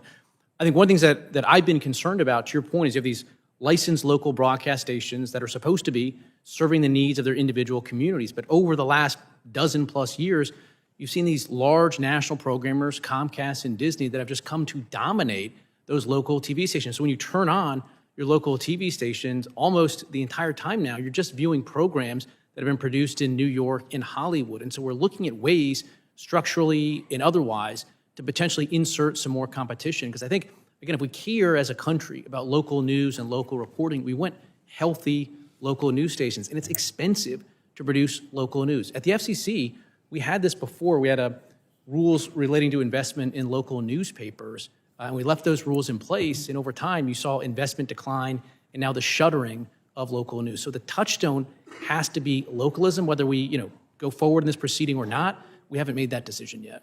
Thank you, Mr. Chairman. I look forward to continuing to work with the FCC on broadband policies, ensuring that the data is accurate. I want to give a shout out to Commissioner Trusty for her work on Data Bridge. Thank you. I do know that my community does appreciate their local news, and I look forward to continuing to work together. Thank you, Mr. Chairman. Thank you. Chair, now recognize the gentlelady from Illinois, Ms. Kelly, for 5 minutes to ask your question. Thank you, Chair Hudson and Ranking Member Matsui for holding this morning's hearing, and thanks to our witnesses for participating. This past year, the Trump administration has threatened platforms' ability to responsibly moderate content by unlawfully weaponizing independent agencies such as the FCC. Rather than protecting consumers or fostering competition, this agency is now being weaponized in a calculated effort to sabotage the decisions of private entities and undermine online free speech. The FCC has repeatedly claimed to oppose censorship, yet its recent posture towards Section 230 of the Communications Act reflects a sharp departure from the agency's traditional scope and legal limits. That inconsistency undermines public trust and places us in dangerous times. Chairman Carr, in Project 2025, you wrote the chapter on the FCC, in which you called for revisions to parts of Section 230 to counter what you saw as censorship and bias against conservatives by large technology companies. Chairman Carr, in Project 2025, you wrote the FCC has authority to interpret that law and thus provide courts with guidance about the proper application of the statutory language. Your writing is also consistent with the FCC's General Counsel's 2020 legal opinion that the FCC has the authority to interpret Section 230. But there is no language in Section 230 directing the FCC to enforce this law. And even if the language is ambiguous, in June 2024, the Supreme Court overturned Chevron deference and stated that courts need not and may not defer to an agency's interpretation of the law simply because a statute is ambiguous. So, Chairman Carr, just yes or no, does the FCC still have the legal authority to interpret Section 230? Just yes or no, please. Section 230 is in the Communications Act, and there's provisions of the Communications Act that give us authority to interpret those terms. And so, yeah, the FCC, generally speaking, has authority to implement provisions of the Communications Act. Thank you for your answer. Commissioner Gomez, do you agree with Chairman Carr that the FCC has the authority to interpret Section 230? Last I checked, the FCC's website says the FCC does not regulate online content. Is that no longer correct? Thank you for that question. Yes, I disagree. I don't think we have authority to we definitely don't have authority to regulate online content, and we don't want to under the First Amendment. Thank you for your response.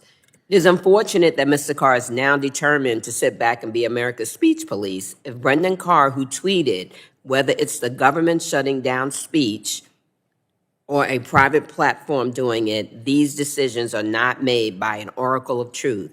That I wish would stand up. Thank you to the witnesses, and I yield back.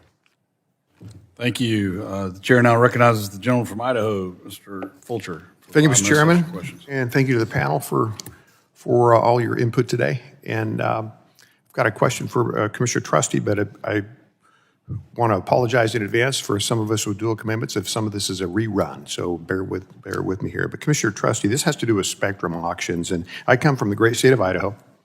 There's a lot of rural space in Idaho, and I just want to underscore the importance of wireless deployment in rural underserved areas, such as what I represent.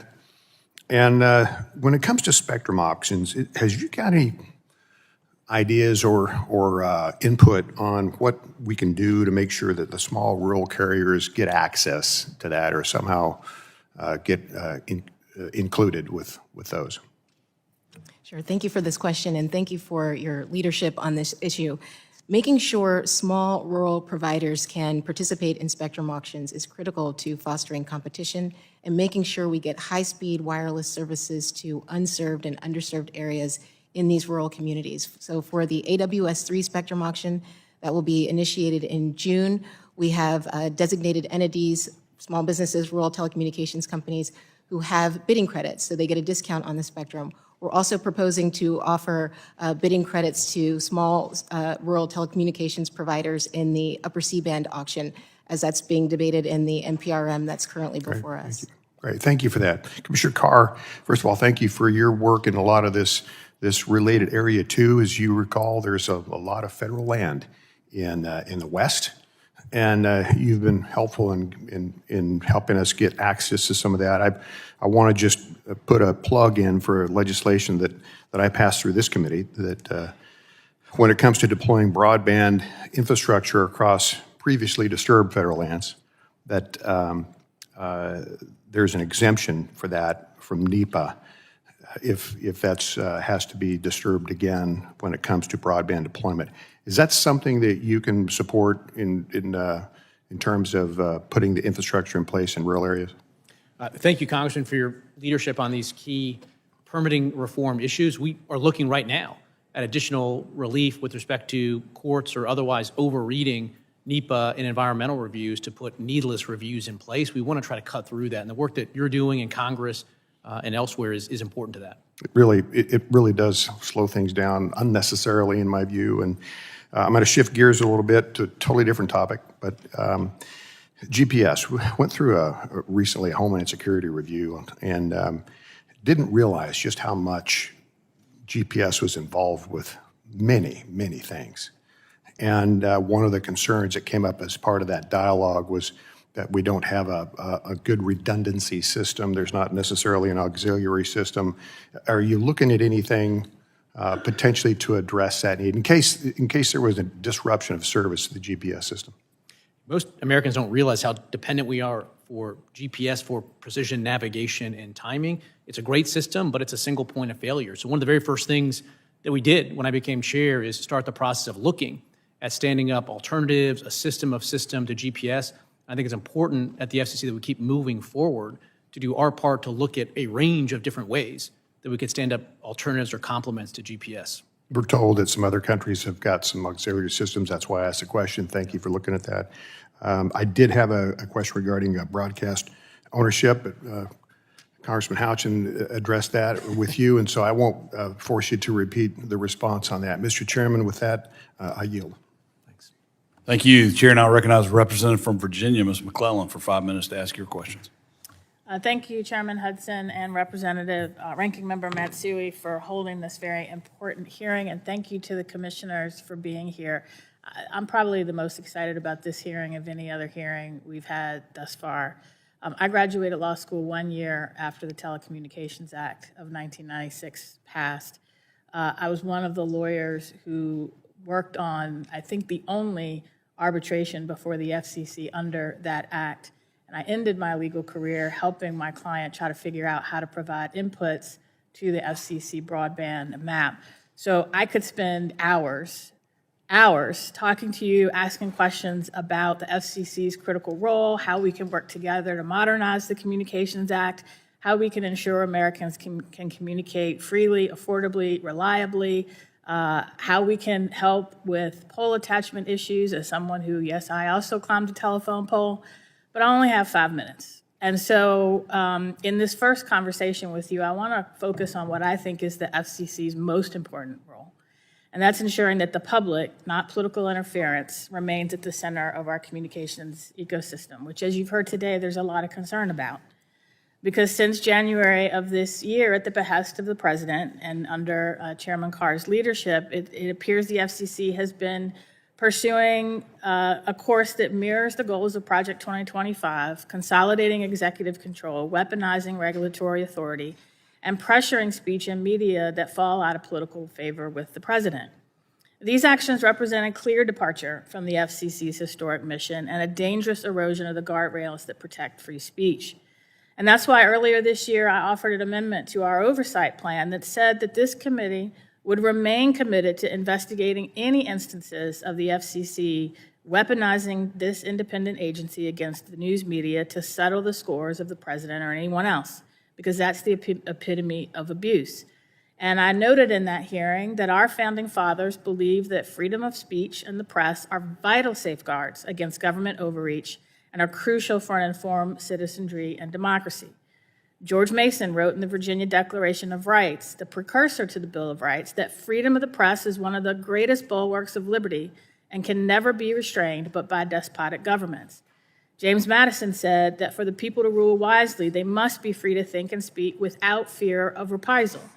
Benjamin Franklin said that freedom of the speech is a principal pillar of a free government, and when this support is taken away, the constitution of a free society is dissolved. And I can't be a graduate of UVA and not quote Thomas Jefferson, who believed our liberty depends on the freedom of the press, and that cannot be limited without being lost. And so you can see why we are so concerned about how the FCC conducts itself as it plays a critical role protecting these linchpins of American democracy. So Commissioner Gomez, as someone with a front row seat to how the FCC has operated under the Trump administration and Chairman Carr's leadership, I want to commend you for your initiative, the First Amendment Tour, to challenge government censorship and control. And I want to know if you could share with us some of what you have heard from broadcasters, journalists, freedom of speech advocates while you have been traveling around the country. Thank you for that question, Congressman. Yes, I have launched a First Amendment tour because I have been so concerned about this administration's abuse of its regulatory authority in order to target content in the free press. And what I've heard from communities is a lot of concern. And this concern is bipartisan. It's across the ideological spectrum because freedom of speech and the freedom of the press is paramount to our democracy. I've also heard a lot of concerns about the level of consolidation and the capitulation of the corporate owners of these media companies in order to curry favor with this administration. And what have you heard from small and minority-owned broadcasters about the unique role that they play in delivering local news, music, and entertainment that reflect the voices of all communities and not just the majority community?